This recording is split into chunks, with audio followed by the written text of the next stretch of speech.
Hello, কি অবস্থা? কেমন আছো সবাই? কি অবস্থা? সবাই কেমন আছো?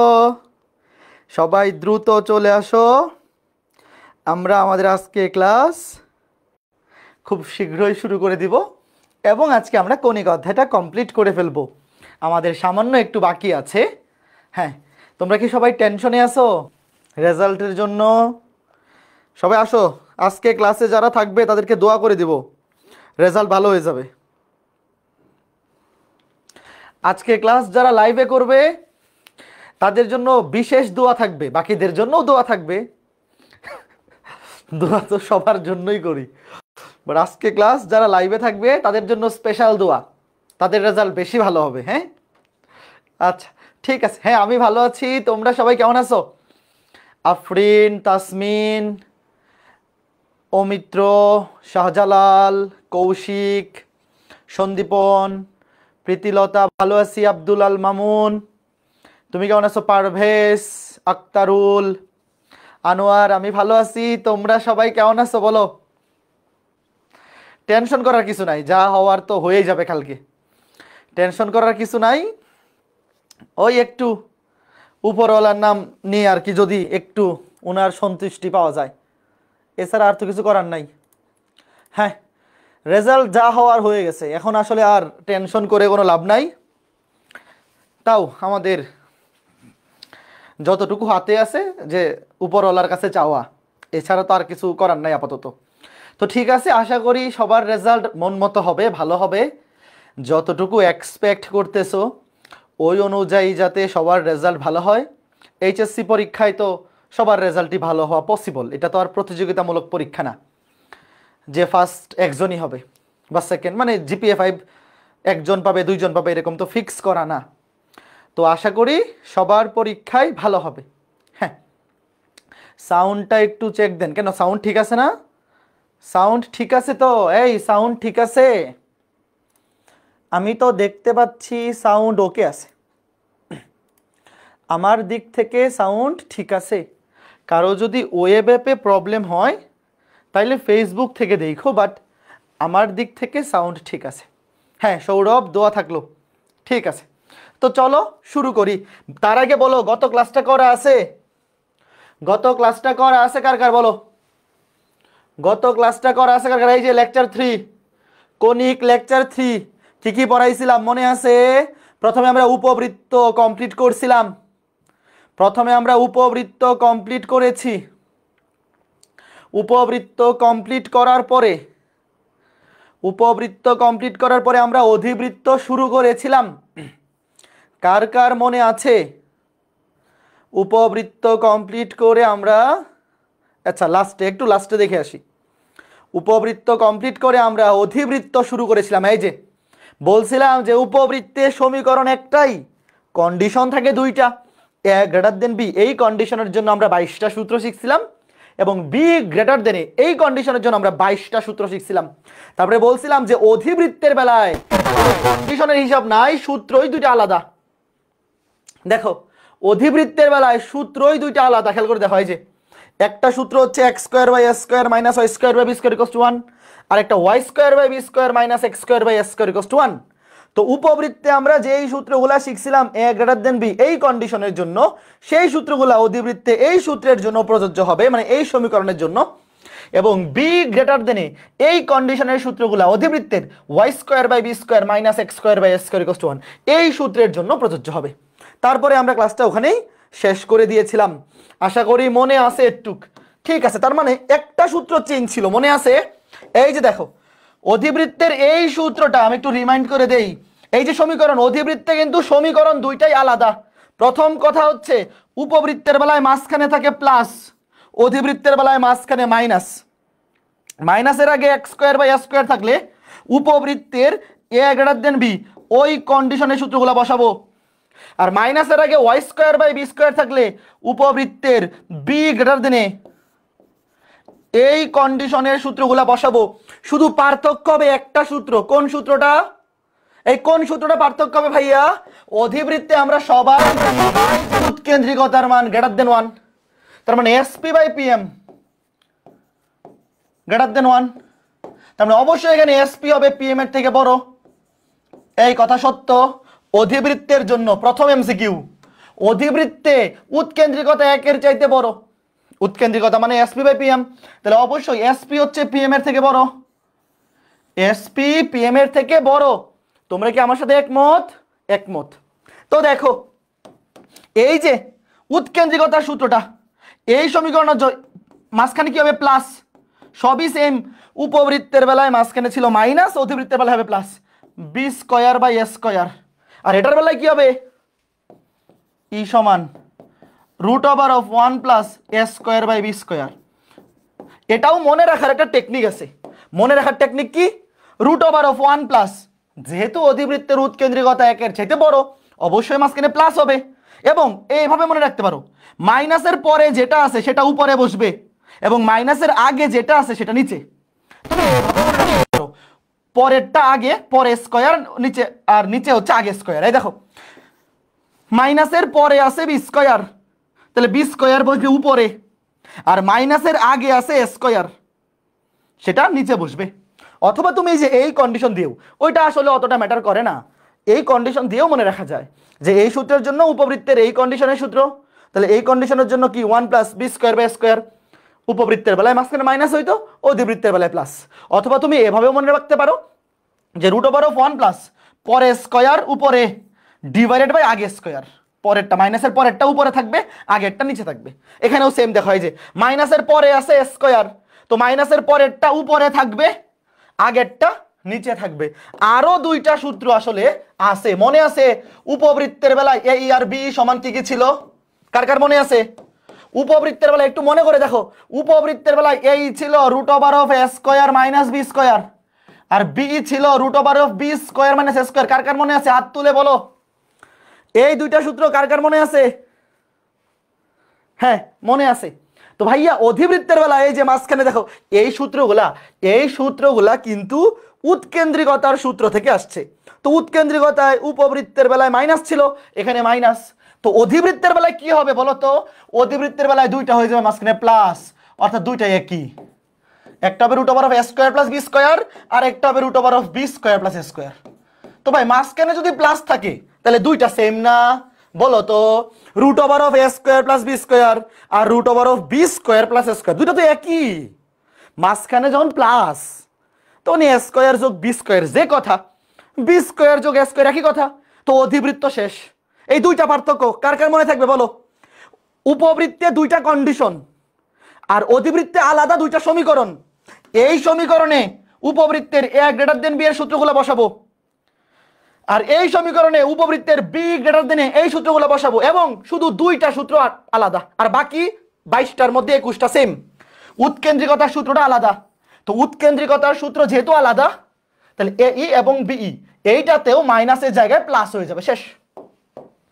এতটুকু ক্লিয়ার মানে আমরা ম্যাথ করতে পারবো। এতটুকু ক্লিয়ার মানে 22টা রুল কি মনে রাখতে হবে? হ্যাঁ, গত ক্লাসে শিখাইছি। তো এখন 22টা মনে রাখতে হবে, কারণ কোনটা যে পরীক্ষা আসবে তো বলা যায় না। তো আমরা উপবৃত্তে একদম সুন্দর মতো লেকচার 2 পড়ছি, যাতে আলাদা করে তোমার মুখস্থ করা না লাগে। কাজ শেষ। এখন আমরা ম্যাথে যাব। লাস্টে আমরা আরো কিছু জিনিস দেখবো। আচ্ছা, এখন এই যে দেখো, একটু চিত্রগুলা দেখে ফেলো। যে অধিবৃত্তে চিত্রটা এই যে দেখো, এইদিকে একটা এইদিকে একটা। এবং গত ক্লাসে আরেকটা জিনিস বলছিলাম, কার কার মনে আছে? যে বাকি সবকিছু সেম টু সেম, বাট উপবৃত্তে যেটাকে বলে বৃহদাক্ষ, মনে আছে কার কার? সেটাকে অধিবৃত্তে বলে আর অক্ষ, মানে প্রধান অক্ষ। এই যে দেখো, অধিবৃত্তে দুইটা অধিবৃত্ত হয়, যেই পাশে হা করছে ওটাকে বলে আর অক্ষ। উপবৃত্তে ওটাকে বলে বৃহদাক্ষ। আর উপবৃত্তে যেটাকে বলে ক্ষুদ্রাক্ষ, সেইটাকে অধিবৃত্তে বলে অনুবন্ধী অক্ষ। শেষ। মনে থাকবে, যখন অধিবৃত্তের ম্যাথ আসবে তখন প্রশ্নে যখন চাইবে আর অক্ষ, তুমি তো সূত্র বসাবা উপবৃত্তের গুলা। তো আর অক্ষের জন্য সূত্র বসবে বৃহদাক্ষের সূত্র, আর অনুবন্ধী অক্ষের জন্য সূত্র বসবে ক্ষুদ্রাক্ষের সূত্র। মনে থাকবে? ফাইন। এখন তোমাদের এই যে দেখো, আগে কিছু ম্যাথ করি, পরে আচ্ছা আরেকটা জিনিস দেখাই। দেখো এই যে X square by A square minus Y square by B square equals to 1, উপবৃত্তের এ গ্রেটার দেন বি, এই সূত্রগুলো বসবে। এবং এইখানে দেখো অধিবৃত্তগুলো হা করবে এক্স অক্ষের দিকে। তো এক্স অক্ষ হচ্ছে প্রধান অক্ষ বা আর অক্ষ। আর ওয়াই অক্ষে দেখো হা করে নাই, এই জন্য এটা অনুবন্ধী অক্ষ। আর Y square by B square minus x square by S square equals to 1, এই সমীকরণের বেলায় দেখো অধিবৃত্ত দুইটা হা করছে ওয়াই অক্ষ বরাবর, এই জন্য ওয়াই অক্ষ হচ্ছে এবার প্রধান অক্ষ বা আর অক্ষ, আর এক্স অক্ষ হচ্ছে অনুবন্ধী অক্ষ। আর শুধু উৎকেন্দ্রিকতার সূত্রটা আলাদা, বাকি সব কিছু সেম টু সেম। এবং উৎকেন্দ্রিকতার সূত্রটাও খুবই মজার। উপবৃত্তের বেলায় উৎকেন্দ্রিকতা একের সাথে ছোট, এই জন্য এখানে মাইনাস হয়, আর অধিবৃত্তের বেলায় উৎকেন্দ্রিকতা একের থেকে বড়, এই জন্য প্লাস। তো এখানে প্লাস হইলে এই যে সূত্র দুইটা, এই দুইটাতেও প্লাস হয়ে যাবে। উপবৃত্তের বেলায় ছিল মাইনাস, এইবার হয়ে যাবে প্লাস। শেষ। চলো এখন আমরা ম্যাথে যাব, তারপরে আমরা চিত্র রিলেটেড আরো কিছু জিনিস শিখবো। তার আগে আমরা চমৎকার চমৎকার কিছু ম্যাথ করে আসি। প্রশ্নটা তোলো। দেখো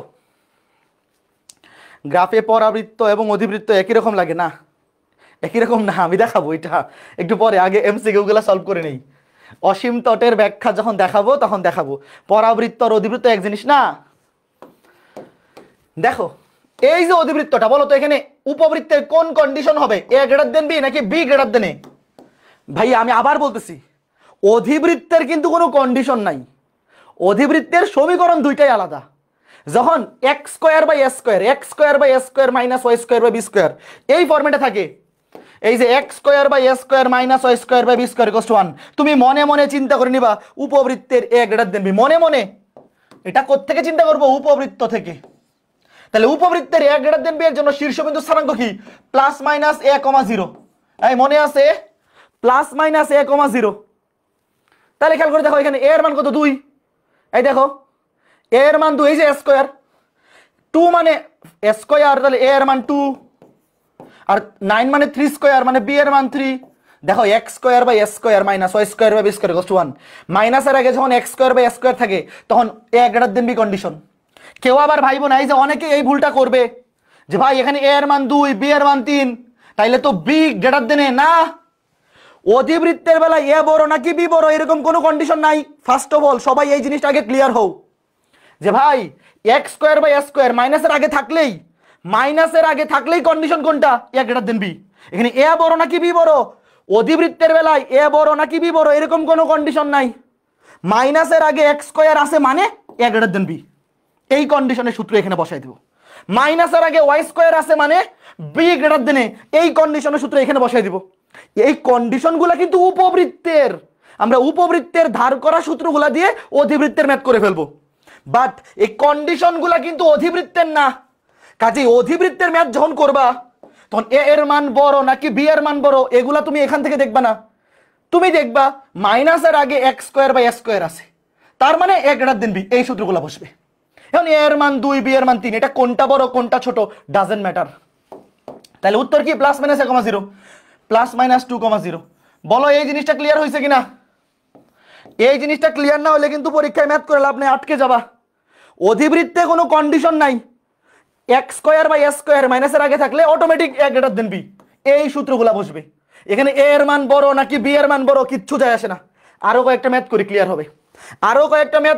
হবে, ওয়েট বলো এখানে কোন সূত্রটা বসবে? সবার আগে ডান পাশে 1 বানাও, ওয়াই স্কোয়ার বাই 4 ভাগ করো 4 দিয়ে। দেখো সবার আগে ডান পাশে কি বানাবা? 1 বানাবা। দেখো 4 দিয়ে ভাগ। মাইনাসের আগে আছে y square by B square, মাইনাসের আগে যদি y square by B square থাকে, এই যে দেখো মাইনাসের আগে যদি y square by B square থাকে তাহলে বি গ্রেটার দেন এই সূত্র বসবে। তাহলে বি গ্রেটার দেন, মনে মনে চিন্তা করবা, তুমি সমীকরণ দেখেই কন্ডিশন চিন্তা করে ফেলবা। মাইনাসের আগে এক্স স্কোয়ার আছে মানে বি গ্রেটার দেন এর জন্য শীর্ষবিন্দু 0, প্লাস মাইনাস বি, মনে আছে? তাহলে এখানে এ স্কোয়ার, এই দেখো যে বি স্কোয়ার 4 মানে বি স্কোয়ার, আর এটা মানে আচ্ছা দুটো তো সেমই, 2 স্কোয়ার। দেখো ওয়াই এর নিচে যেটা থাকবে সেটা হচ্ছে বি, আর এক্স এর নিচে যেটা আছে সেটা হচ্ছে এ। তাহলে এখানে বি এর মান কত? 2, বি এর মান 2। তাহলে 0, প্লাস মাইনাস 2, 0, বলো ঘটনা বুঝতেছো কিনা? ঘটনা না বুঝা শুধু ম্যাথ করলে লাভ নাই, আগে বুঝতে হবে যে মাইনাসের আগে x square by S square আছে, এই ফরম্যাট আছে, তার মানে অটোমেটিক আমরা এ গ্রেটার দেন বি এই কন্ডিশনের সূত্র বসাই দিব। এখানে এ এর মান বড় নাকি বি এর মান ছোট সেটা ডাজেন্ট ম্যাটার, সেটা উপবৃত্তের সূত্রগুলোর জন্য আমরা এই জিনিসটা মনে রাখবো। বাট অধিবৃত্তের সমীকরণ দেখেই আমি কন্ডিশন সেট করে ফেলবো। মাইনাসের আগে এক্স স্কোয়ার বাই স্কোয়ার থাকলে এ গ্রেটার দেন বি এর সূত্র বসবে, মাইনাসের আগে y square by B square থাকলে বি গ্রেটার দেন এ, এই সূত্রগুলা বসবে। ফাইন, ওকে, আশা করি এইবার আর বুঝতে অসুবিধা হবে না। এখন আমাকে ওয়েট, দেখো একটু ওয়েট, আমরা যে দুইটা ফরম্যাটের অধিবৃত্ত শিখছি, এই দেখো দুইটা ফরম্যাট, এই ফরম্যাট এবং এই ফরম্যাট, এই দুইটারে কিন্তু কেন্দ্র মূল বিন্দু, দেখো এই যে কেন্দ্র মূল বিন্দু, এই যে এটার কেন্দ্রও কি কেন্দ্র কিন্তু মূল বিন্দু। উপবৃত্তের বেলাও মনে আছে, উপবৃত্তের বেলাও স্ট্যান্ডার্ড সমীকরণ যেটা x square by S square plus y square by B square equals to 1, কেন্দ্র কিন্তু মূল বিন্দু। এই যে এই ফরম্যাটের কেন্দ্রও মূল বিন্দু, এই ফরম্যাটের কেন্দ্রও মূল বিন্দু। দেখো যখন সমীকরণে শুধু এক্স স্কোয়ার এবং ওয়াই স্কোয়ার থাকবে চলক হিসাবে, শুধু এক্স স্কোয়ার এবং ওয়াই স্কোয়ার, শুধু এক্স স্কোয়ার এবং ওয়াই স্কোয়ার, তখন কেন্দ্র হবে মূল বিন্দুতে, একদম উপবৃত্তের মতো। তুমি চিন্তা করো যে তুমি উপবৃত্তের ম্যাথ করতেছো। এখন আমাকে বলো তো এইটার কেন্দ্র কি মূল বিন্দুতে হবে? এটার কেন্দ্র কি মূল বিন্দুতে হবে? এখানে এক্স স্কোয়ার ওয়াই স্কোয়ার ছাড়াও আরো এক্স সংবলিত রাশি আছে। তুমি এইটা অধিবৃত্ত চিন্তাই করো না, তুমি মনে মনে চিন্তা করো যে এটা উপবৃত্তের ম্যাথ। তো উপবৃত্তের ম্যাথ হইলে তুমি কেমনে করতা? এই যে আগে ফরম্যাট বানাবা, মনে আছে তো গত ক্লাস যারা করছো, x square minus 2x minus 3y square equals two 8। দেখো এখন এটাকে হোল স্কোয়ার বানাইতে হবে, এক্স স্কোয়ার মাইনাস 2x, এক যোগ করো, এক যোগ করলে হোল স্কোয়ার হবে, এইদিকেও 8 আর 1 যোগ করলে 9, তাহলে দেখো x minus 1 whole square minus 3y square equals to 9, 9 দিয়ে ভাগ x minus 1 whole square divide by 9 minus Y square by 3 equals to 1। তাহলে বলো কেন্দ্র কত? এখন এটা যে অধিবৃত্ত তোমার চিন্তা করার দরকারই নাই, তুমি মনে মনে চিন্তা করো, তুমি মনে মনে চিন্তা করো এটা উপবৃত্ত। তাহলে এখন কেন্দ্র কেমনে বের করবো? এই যে এক্স মাইনাস 1 সমান 0, 0 হইলে এক্স মান 1 আর ওয়াই এর জায়গায় ওয়াই নিজেই আছে, তার মানে ওয়াই এর মান 0, তাহলে এক্স এর মান 1, এক্স মাইনাস, এই যে মনে আছে কেন্দ্র যদি আলফা কমা বিটা হইতো x minus alpha whole square by S square minus y minus beta whole square by B square, মনে আছে? তাহলে এক্স মাইনাস 1 সমান 0 হইলে এক্স এর মান 1 আর ওয়াই এর জায়গায় ওয়াই নিজেই 0, তাহলে 1,0। কোনটা উত্তর? এ। কে কে বুঝছো বলো? সঠিক উত্তর 1,0। অধিবৃত্তের ম্যাথ যখন করবা তুমি চিন্তা করবা এটা উপবৃত্তের ম্যাথ। মাইনাসের আগে x square by S square থাকলে এ গ্রেটার দেন বি এর সূত্র বসবে, আর মাইনাসের আগে y square by B square থাকলে, মানে y square by B square minus x square by square, এটা থাকলে বি গ্রেটার দেন এর সূত্র বসবে, কাহিনী শেষ। ফাইন, এখন আমাকে বলো এটার অ্যান্সার কি হবে দ্রুত দেখো। একটা এটা কি অধিবৃত্ত, হয় দ্বিকাক্ষের সমীকরণ দেওয়া, মানে নিয়ামক, নিয়ামক রেখার সমীকরণ দেওয়া, উৎকেন্দ্রিকতা দেওয়া, উপকেন্দ্র দেওয়া। দেখো উৎকেন্দ্রিকতা দেখেই তো বুঝে ফেলা যায় এটা অধিবৃত্ত। দেখো উৎকেন্দ্রিকতা √5, এটা অবশ্যই 2 এর চাইতে বড়, মানে 1 এর চাইতেও বড়। অধিবৃত্তের সমীকরণ চাইছে। আচ্ছা আমাকে বলো তো একটা কণিকের নিয়ামক দেওয়া, তুমি এটাকে সুন্দর করে সাজাও, 3x মাইনাস, মানে সবকিছুকে বাম পাশে এনে ডান পাশে 0 দাও। নিয়ামক রেখার সমীকরণ জানি, উৎকেন্দ্রিকতা জানি, উপকেন্দ্র জানি, আর কিছু দরকার আছে? আর কিছু দরকার আছে? ডিরেক্ট এসপি সমান ইপিএম, এসপি সমান ইপিএম, আর কিচ্ছু লাগবে না।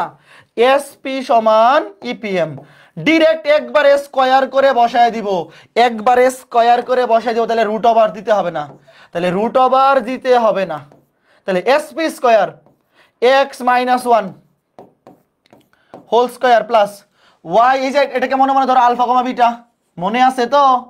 X minus alpha whole square plus y মাইনাসে মাইনাসে প্লাস 8 হোল স্কয়ার সমান উৎকেন্দ্রিকতা স্কয়ার √5 কে স্কয়ার করে দাও, √5 কে স্কয়ার করলে direct 5 into PM square, PM হচ্ছে এই রেখার লম্ব দূরত্ব 3x minus 4y minus 10 whole square divide by x এর সহগ স্কয়ার 3 3 9 প্লাস ওয়াই এর সহগ স্কয়ার মাইনাস 4 এর স্কয়ার হচ্ছে 16, তাইলে 16 মাইনাস 4 কে স্কয়ার করলে কিন্তু প্লাস 16, 16 9 25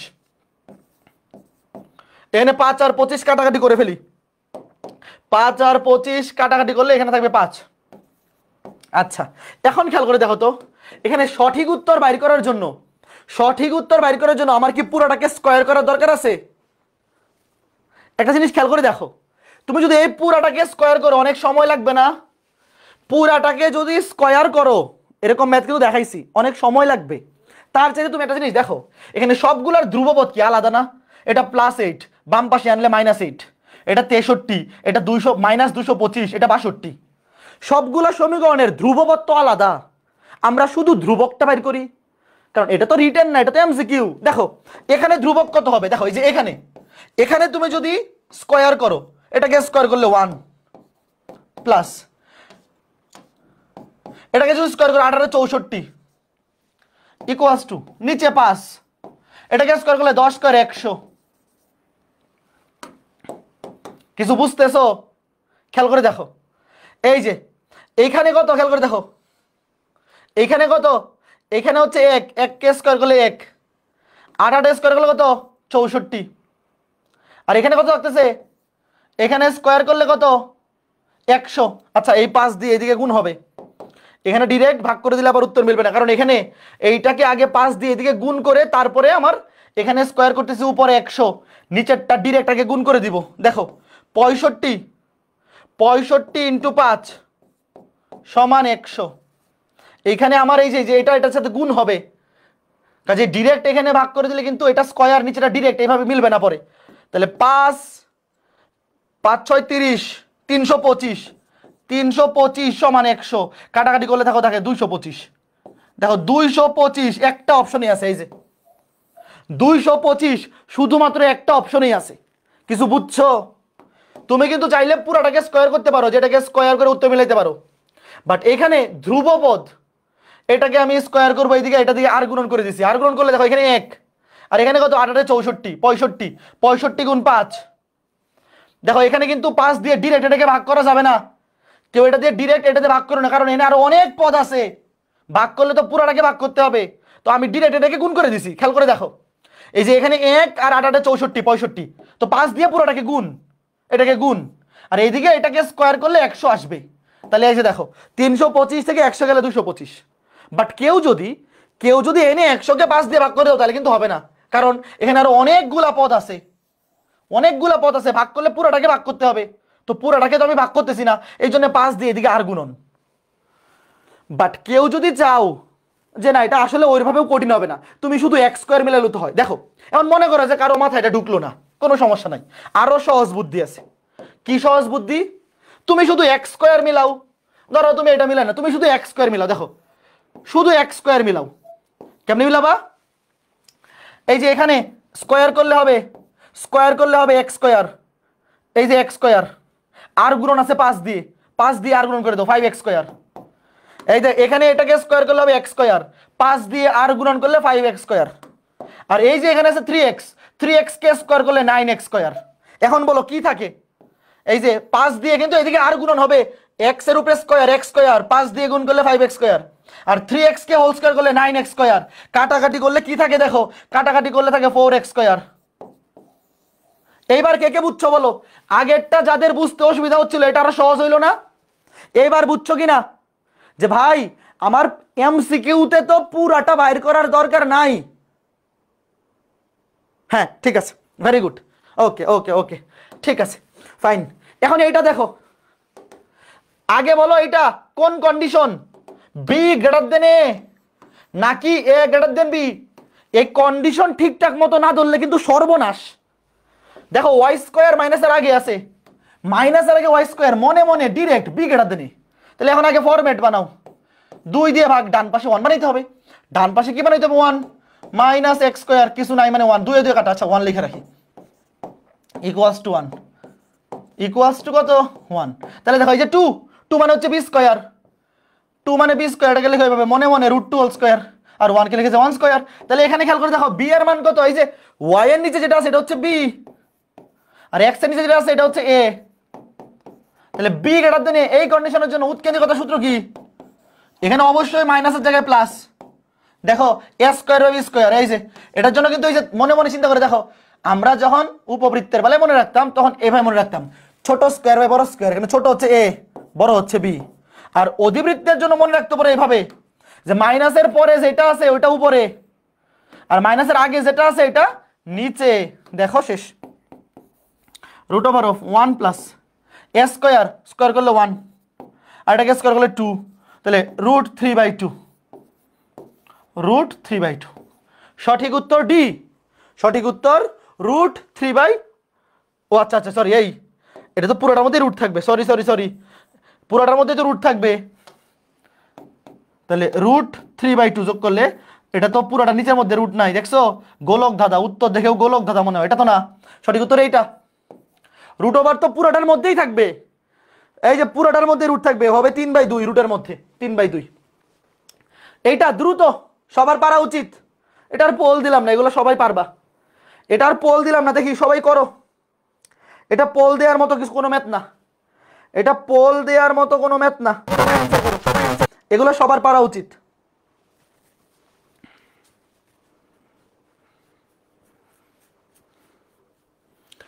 দাদা এইটা ওইটার উৎকেন্দ্রিকতা একসাথে ছোট আসছে না তো, ছোট না তো, এই রুট ওভার অফ 3/2 এটাকে বর্গমূল করলে একের সাথে 3/2 কে বর্গমূল করলে এটা একের সাথে বড় হবে, এটা একের সাথে ছোট না। হ্যাঁ মানে এইটা বলো, এইটা কন্ডিশন দেখো, এক্স স্কোয়ার আছে আগে, মাইনাস আর আগে আছে এক্স স্কোয়ার, তাহলে এ গ্রেটার দেন বি, উপবৃত্তে যেই সূত্রগুলো এ গ্রেটার দেন বি এর জন্য সেটা এখানে প্রযোজ্য হবে। 2 দিয়ে ভাগ করো, এক্স স্কোয়ার বাই 2 দিয়ে কাটা 1 মাইনাস ওয়াই স্কোয়ার বাই, দেখো 2 দিয়ে ভাগ করলে উপরে থাকবে 4, 2 দিয়ে ভাগ করলে উপরে 4, উপরের 4 নিচে নেমে যাবে 1/4। এই বুঝতেছো তো, 2 দিয়ে ভাগ করলে থাকবে 4y স্কোয়ার, তো ওয়াই স্কোয়ারের শক তো 1 বানাইতে হবে, মানে 4 নিচে নেমে যাবে, হয়ে যাবে 1/4। তাহলে এখানে খেয়াল করে দেখা হয় যে এটা হচ্ছে এ স্কোয়ার, এটা বি স্কোয়ার, তাহলে ই সমান রুট ওভার অফ 1 প্লাস এই কন্ডিশনের জন্য b square by A square, b square by A square, তাহলে রুট ওভার অফ এগুলো মনে মনে করবা 1 প্লাস বি স্কোয়ার, এই যে 1/4, বি স্কোয়ার হচ্ছে 1/4, আর এ স্কোয়ার হচ্ছে 1, এই যে 1, এটা হচ্ছে এ স্কোয়ার, এ স্কোয়ারের মান 1, বি স্কোয়ারের মান 1/4, তাহলে 1 দিয়ে তো ভাগ করার দরকার নাই, কত থাকবে 1/4, তাহলে 4 আর 1 5, রুট ওভার অফ 5/4, 4 কে বর্গমূল করলে কত 2, এটাকে বর্গমূল করলে হবে রুট 5/2, রুট 5 4 কে বর্গমূল করলে 2। বলো তো সবাই বুঝতেছো কিনা? বাকি সব সেম, তাহলে আমাকে বলো তো এতটুকু যারা বুঝতে পারছো বাকি সবই পারবা, বাকি সব সেম, আমি খালি উৎকেন্দ্রিকতার গুলা প্র্যাকটিস করাই দিলাম। উপকেন্দ্র, শীর্ষবিন্দু, অধিবৃত্তের কোনো ম্যাথ যদি আসে তুমি চিন্তা করবা যে এটা উপবৃত্ত, উপকেন্দ্রিক লম্বচাক, উপকেন্দ্রের স্থানাঙ্ক চাক, শীর্ষবিন্দু, অক্ষ, খালি বৃহদাক্ষকে তারা বলবে আর অক্ষ, আর ক্ষুদ্রাক্ষকে বলবে অনুবন্ধী অক্ষ, বাকি সবই সেম। ঠিক আছে, হ্যাঁ ঠিক আছে ফাইন। এরপর এই যে পারবা এগুলা, বলো এগুলা পারবা না?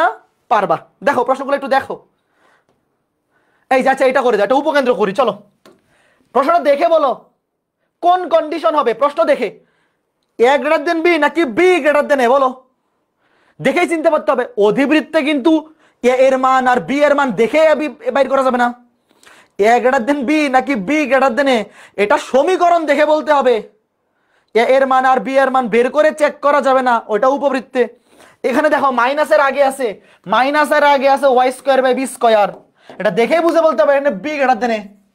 তাহলে দেখো এই যে বি স্কোয়ারের মান 4, বি স্কোয়ারের মান 4, এ স্কোয়ারের মান কিন্তু 5, ওয়াই স্কোয়ারের নিচে যেটা আছে সেটা বি স্কোয়ার, আর এক্স স্কোয়ারের নিচে যেটা আছে এটা হচ্ছে কত এ স্কোয়ার। তোমাকে বলছে উপকেন্দ্র দুইটির স্থানাঙ্ক ভালো মতো বোঝো ভাইয়া, বি গ্রেটার দেন এ, এই কন্ডিশনের জন্য উপকেন্দ্র 0, প্লাস মাইনাস বি। দেখো বি গ্রেটার দেন এ, এই কন্ডিশনের জন্য উপকেন্দ্র 0, প্লাস মাইনাস বি, তো দেখো শুরুতে থাকবে 0, তাহলে এটা হবে না, এটাও হবে না, এই দুইটার মধ্যে একটা সঠিক হবে, এই দুইটার মধ্যে একটা সঠিক হবে। তাইলে আমাকে বলো তো, আমি তোমাদেরকে আজকে কি শিখাইছি, অধিবৃত্তে বি মানে কি root over of B square plus A square, কার কার মনে আছে? অধিবৃত্তের বেলায় কিন্তু বি সমান root over of B square plus A square, দুটো যোগ, 5 আর 4 যোগ করলে 9, 4 এবং 5 যোগ করলে 9, 9 কে বর্গমূল করলে 3, তাহলে এই যে 0, প্লাস মাইনাস 3, এইটা বলো তো পারবা কি পারবা না? একটু কনফিডেন্স পাচ্ছ? একটু কনফিডেন্স পাচ্ছ? পারা যাবে? হ্যাঁ, ঠিক আছে, ওকে। আচ্ছা শোনো, উপবৃত্ত সরি কণিক অর্ধের প্র্যাকটিস শিটে ওই যে স্পর্শক সংক্রান্ত কিছু ম্যাথ, তারপরে ক্ষেত্রফল সংক্রান্ত কিছু ম্যাথ, ক্যালকুলাসের কিছু ম্যাথ যেগুলো কণিকের সাথে রিলেটেড, ওগুলা প্র্যাকটিস শিটে দিয়ে দেওয়া হয়েছে। বাট ওগুলা যদি না পারো, চিন্তা করার কোনো কারণ নাই, ওগুলো আমরা ইন্টিগ্রেশনে পড়বো, অন্তরীকরণেও পড়াবো। যে কোনো বক্ররেখার যে কোনো বিন্দুতে স্পর্শক, এটা তো অন্তরীকরণের একটা আলাদা টপিক, যে ওগুলো এখানে না পড়লেও সমস্যা নাই। বুঝতেছো? যে কোনো বক্ররেখার যে কোনো বিন্দুতে স্পর্শকের সমীকরণ, স্পর্শ বিন্দুতে ওই স্পর্শকের ঢাল বা যে কোনো স্পর্শকের ঢাল, তারপরে আর কি কি আছে, যেমন ওই যে পরাবৃত্তের ক্ষেত্রফল, এগুলা পরাবৃত্তের মানে কণিকের প্র্যাকটিস শিটেও দেওয়া হয়েছে, ইন্টিগ্রেশনে অন্তরীকরণে ওখানেও থাকবে। কাজে ওগুলা হচ্ছে মেইনলি ক্যালকুলাসের টপিক। ওগুলা যদি এখানে না পারো, মানে কণিক অধ্যায়ের প্র্যাকটিস শিটে না পারো, চিন্তা করার কোনো কারণ নাই, ওগুলো আমরা ক্যালকুলাসে পড়বো। আর যারা একাডেমিকে পড়ছো তোমরা তো পারবাই। তাহলে এখন কি বলো, বাকিগুলা কি আর দেখাইতে হবে? এটা দ্রুত। আচ্ছা এটা একটা পোল দেই, এটা যারা যারা পারবে না এদের মাথা নেড়া করে দিব, 30 সেকেন্ডের পোল, দ্রুত। এইটা যারা যারা পারবে না এদের মাথা নেড়া করে দিব। হ্যাঁ, পোল দিয়ে দিছি। আর ফেসবুকবাসী কমেন্ট করো, দেখি দেখি দেখি। প্র্যাকটিস শিট সলভ করে ফেলছি, আরে ভেরি গুড, অ্যাপ্রিসিয়েটেড। একাডেমিকে অন্তরীকরণ তো সবাই পড়ছো, কোনো বক্ররেখার যে কোনো বিন্দুতে স্পর্শকের সমীকরণ, ওগুলা তো আসলে কণিকের জন্য না, যে কোনো বক্ররেখার জন্য হইতে পারে। আর ক্ষেত্রফল রিলেটেড জিনিসগুলা, পরাবৃত্তের বিভিন্ন এক বিন্দু থেকে আরেক বিন্দু ক্ষেত্রফল, উপকেন্দ্রিক লম্বতারা ক্ষেত্রফল, ওইগুলো আমরা ইন্টিগ্রেশনে পড়বো। ফেসবুকে তো সবাই দেখা দেখি উত্তর দেয়, ফেসবুকে একজন যদি উত্তর দেয় ই, তাহলে বাকি সবাই ই দিবে, অপশনে থাকুক আর না থাকুক। একজন ই বললে বাকি সবাই বলবে ই। এই যে দেখি ওয়েব অ্যাপে, হাই সর্বনাশটা করছে না আজকে, ভালো। এই আজকে দেখি সব ভালো স্টুডেন্ট, মন খুশি হয়ে গেল। আজকে তো অনেক সঠিক উত্তর ভাই, এত পার্সেন্টেজ তো আগে কখনো হয় নাই। হ্যাঁ, নাকি কালকে রেজাল্ট, এই জন্য সবাই ভালো হয়ে গেছো? রেজাল্টের আগের দিন সবাই ভালো হয়ে যায়। হ্যাঁ, দেখছো অবস্থা? আগে কোনো পোলে তো এত এত পার্সেন্টেজ রেজাল্ট আসে নাই। রেজাল্ট উপলক্ষে সব খারাপের দল, আজকে সবগুলা এক একজন সৎ নিষ্ঠাবান। এই সর্বনাশ, ঠেলায় পড়লে দেখছো অবস্থা। হ্যাঁ, ঠেলায় পড়লে ঠেলার উপরে কোনো ওষুধ নাই, সব ভালো হয়ে গেছে। এমনি যদি প্রতিদিন ভালো হয়ে থাকতা তাইলে তো কাজ হয়ে গেছিল। ঠিক আছে, উপকেন্দ্র সমীকরণ দেখেই বুঝে ফেলছি এ গ্রেটার দেন বি। তাহলে উপকেন্দ্র প্লাস মাইনাস এই কমা জিরো, এই মানে কি? এই মানে অধিবৃত্তের বেলায় root over of A square plus B square. তাহলে 144 আর 25 যোগ, 144 আর 25 যোগ করলে 169, 169 কে বর্গমূল করলে 13, তাহলে উত্তর হবে প্লাস মাইনাস 13,0। ভেরি গুড, ওকে, ঠিক আছে। তাহলে এরপরে আচ্ছা এটা দেখি, এই যে আরো কয়েকটা টাইপ করি। হ্যাঁ, আরো তো সময় আছে অনেক আমাদের। এরপরে আর আমরা শিখবো অসীম তট এবং পরামিতিক স্থানাঙ্ক। আরো কয়েকটা প্র্যাকটিস করি, করো এটা করো। প্রশ্ন সহজ, তাই সবাই পারছে। এর চাইতে আরো কত ভালো সহজ প্রশ্ন দেই, তারপরেও তো আগের পোলগুলাতে এত ভালো আসে না। এর চাইতে অনেক সহজ প্রশ্ন দিছি আগের পোলগুলাতে। হ্যাঁ দেখো, আর অক্ষের দৈর্ঘ্য, আচ্ছা এই যে দুইটা বিন্দু, এই বিন্দু দেখে বলো এ গ্রেটার দেন বি নাকি বি গ্রেটার দেন এ। উপকেন্দ্র এক্স অক্ষের উপর, তুমি মনে মনে চিন্তা করো যে এটা উপবৃত্তের ম্যাথ। দেখো এক্স অক্ষের উপর উপবৃত্ত যখন এক্স অক্ষের উপর থাকে তখন এ গ্রেটার দেন বি, তাহলে আর অক্ষ মানে বৃহদক্ষ, তাহলে 2a সমান 8, a সমান 4। আর এই যে উপকেন্দ্র প্লাস মাইনাস 12 মানে কি? উপকেন্দ্র মানে কি প্লাস মাইনাস এই কমা 0, মনে আছে? উপকেন্দ্র মানে প্লাস মাইনাস এই, প্রশ্নে চাইছে কি? উৎকেন্দ্রিকতা। তাহলে দেখো এ গ্রেটার দেন বি এর জন্য উপকেন্দ্র প্লাস মাইনাস এই কমা 0, তাহলে এই এর মান 12। এই দেখো এই প্লাস মাইনাস এই এর মান কত? 12। তাহলে এ এর মান বসাই দাও, তাহলে উৎকেন্দ্রিকতার মান 4, 4 দিয়ে ভাগ 3, তাহলে উৎকেন্দ্রিকতার মান কত? 3। সবাই বুঝছো ঘটনা? খুবই সুন্দর সুন্দর প্রশ্ন, দেখো খুবই সুন্দর সুন্দর চমৎকার প্রশ্ন, খুবই সুন্দর। কি বলে কথা বলে না যে কি, so beautiful, so elegant, just looking like a wow, এরকম হয়ে গেছে। কি সুন্দর প্রশ্ন, ম্যাথগুলো করতেও ভালো লাগে তাই না? হ্যাঁ হ্যাঁ, কথা সত্য। এরপরে এইটা যে যে পারবে না এরা হয়ে যাবে সো আগলি, সো ব্যাড। হ্যাঁ, দ্রুত দ্রুত দ্রুত আগে দেখা বলো, এটা এ গ্রেটার দেন বি নাকি বি গ্রেটার দেন এ? মাইনাসের আগে আছে এক্স স্কয়ার, অবশ্যই এ গ্রেটার দেন বি, মানে উপবৃত্তের এ গ্রেটার দেন বি, ওই কন্ডিশনে সূত্র বসাবো। তাহলে এ গ্রেটার দেন বি এর জন্য উপকেন্দ্রিক লম্বের দৈর্ঘ্য মনে আছে সূত্রটা কি? 2 ইনটু ছোট স্কয়ার বাই বড়, 2 into b square by a, 2 into ছোট স্কয়ার বাই বড়, করো করো করো দ্রুত, 2 ইনটু ছোট স্কয়ার বাই বড়।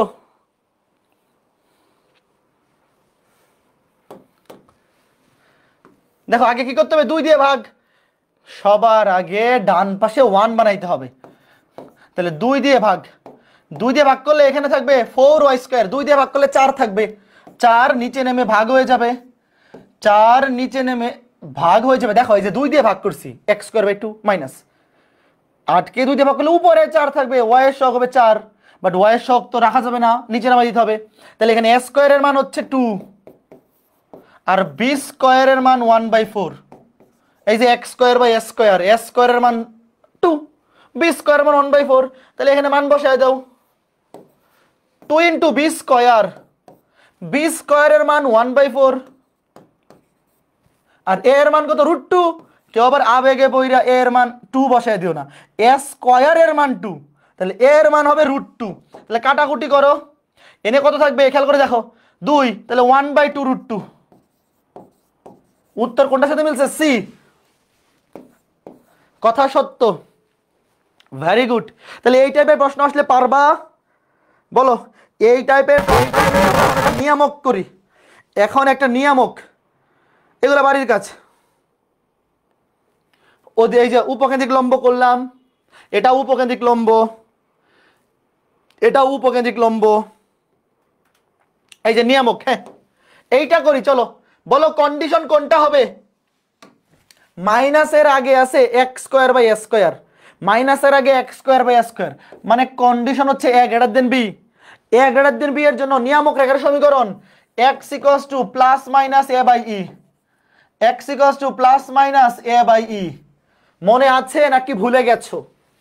এ স্কয়ারের মান 16, X square by S square, B স্কয়ারের মান 9। তাহলে উৎকেন্দ্রিকতার মান বাইর করে ফেলো এখানে, রুট ওভার অফ, যেহেতু এ গ্রেটার দেন বি এর সূত্রগুলো 1 প্লাস মাইনাসের জায়গায় plus, B square by square, ছোট স্কয়ার বাই বড় স্কয়ার, অথবা এভাবে মনে রাখতে পারো পরে স্কয়ার ডিভাইড বাই আগে স্কয়ার, কথা একই, যেমনে বসাও খালি মাইনাসের জায়গায় প্লাস হয়ে যাবে। 9/16, 9 দেখো বি স্কয়ারের মান 9, স্কয়ার মান 16, তাহলে নিচে 16 উপরে 16 9 25, বর্গমূল করে দেই, 25/16 5/4। এই যে তাহলে বসায় দাও x equals to plus minus A by E, x equals to plus minus A, A স্কয়ারের মান 16, তাহলে এ এর মান 4 ডিভাইড বাই ই, ই এর মান 5/4, 4 4 এ 16, তাহলে x equals to plus minus 4 4 এ 16/5, 16/5। আচ্ছা 5 দিয়ে গুণ করে দাও, 5 দিয়ে গুণ করে দিলে 5x equals to plus minus 16। সঠিক উত্তর কোনটা? ডি, ভেরি গুড, সঠিক উত্তর ডি। কথা সত্য নাকি মিথ্যা বলো, কথা সত্য নাকি মিথ্যা, কথা সত্য নাকি মিথ্যা? অবশ্যই সত্য, অভি ভাই যেটা বলছে সেটাই সত্য, কথা সত্য। মানে এইটা করো, এটা সঠিক উত্তরটা কি? এটা যে যে পারবে না, এটা সঠিক উত্তরটা কি? দ্রুত এটা পোল দিব, পোল দিব, এটা সঠিক উত্তরটা যে পারবে না সে ugly. Ready ready ready ready ready ready, poll দিচ্ছি, 30 সেকেন্ডের পোল, দেখি কে পারে। 30 সেকেন্ডের পোল, ফেসবুকবাসী তোমাদের কমেন্ট দেখতে চাই, কমেন্টের বন্যায় ভাসিয়ে দাও অন্যায়। আসিতেছে শুভ দিন, শুধিতে হইবে ঋণ।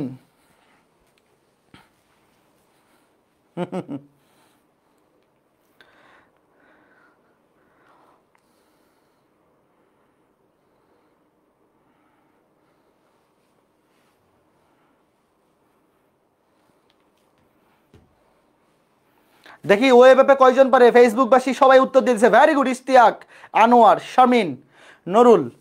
ফুটবল খেলার কমেন্ট্রি করি। হেমাদ্রি, মাহবুবা, শাইফরান, তানজিরুল, স্বর্ণা, রোকসানা, তাসিন। হ্যাঁ, ফুটবল খেলার কমেন্ট্রি। কে বল পাইছে? Very good. এই সর্বনাশ, ভেরি গুড না তো। 77 জনের মধ্যে 50 জন সঠিক উত্তর দিয়েছে, হইল না তো? 77 জনের মধ্যে 50 হইল না, হইল না, হইল না। 50 আউট অফ 77, ভেরি ব্যাড। তোমাকে বলেছে এই অধিবৃত্তের অনুবন্ধী অক্ষের দৈর্ঘ্য কত? অনুবন্ধী অক্ষ মানে ক্ষুদ্রাক্ষ। অনুবন্ধী অক্ষ মানে কি? অনুবন্ধী অক্ষ মানে ক্ষুদ্রাক্ষ। ওয়েট, অনুবন্ধী অক্ষ মানে কি? ক্ষুদ্রাক্ষ। এখন আমাকে বলো, এটা কি ফরম্যাটে আছে? এক্স স্কোয়ার ওয়াই স্কোয়ার ছাড়াও দেখো, এক্স স্কোয়ার ওয়াই স্কোয়ার ছাড়াও এক্স সম্বলিত রাশি আছে নাকি নাই? এক্স স্কোয়ার ওয়াই স্কোয়ার ছাড়াও এক্স সম্বলিত রাশি আছে। তার মানে এটাকে কি বানাইতে হবে? হোল স্কোয়ার বানাইতে হবে। দেখো এই যে এক্স, ভুলে গেলে তো চলবে না। তুমি মনে করো এটা উপবৃত্ত, অনুবন্ধী অক্ষ মানে ক্ষুদ্রাক্ষ। ধরো তোমাকে বলছে এই উপবৃত্তের ক্ষুদ্রাক্ষের দৈর্ঘ্য, গত ক্লাসে পড়াইছি না? হ্যাঁ, এরপরেও পারে না যারা, কি করতে হবে? এই যে হোল স্কোয়ার বানাইতে হবে। হোল স্কোয়ার বানানোর জন্য এক যোগ করতে হবে।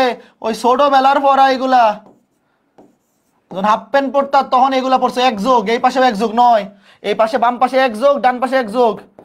X minus one whole square, whole square বানাইছি। এখন 9 দিয়ে ভাগ করব, হোল স্কোয়ার বানাইছি। এগুলো তো মনে মনের কাজ, এখন কি এই বয়সে এগুলা লিখে করার কাজ? X minus one whole square by 9 দিয়ে ভাগ, মাইনাস ওয়াই স্কোয়ার বাই 3, 9 দিয়ে ভাগ, ইকুয়ালস টু 1।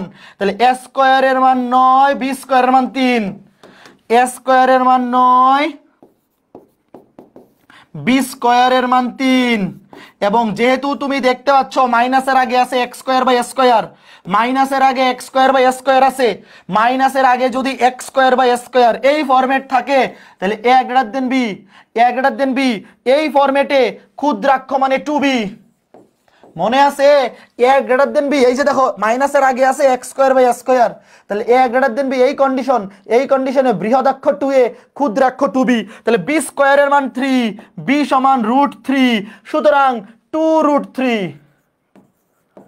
2√3। এই যে ফাইন, ভেরি গুড, অ্যাপ্রিসিয়েটেড। যারা পারোনি ভেরি গুড, যারা পারোনি এইভাবে যদি খালি না পারতে থাকো চলবে না কিন্তু। এখন এই যে এই ম্যাথটা লাস্ট, এরপরে আমরা চলে যাব অসীম তটে। এই যে দেখো, এই অধিবৃত্তের আর অক্ষের দৈর্ঘ্য, এটা যে অধিবৃত্ত তোমার চিন্তা করার দরকার নেই। তুমি মনে করো এটা উপবৃত্ত, আর অক্ষ মানে বৃহদাক্ষ, আর অক্ষ মানে বৃহদাক্ষ,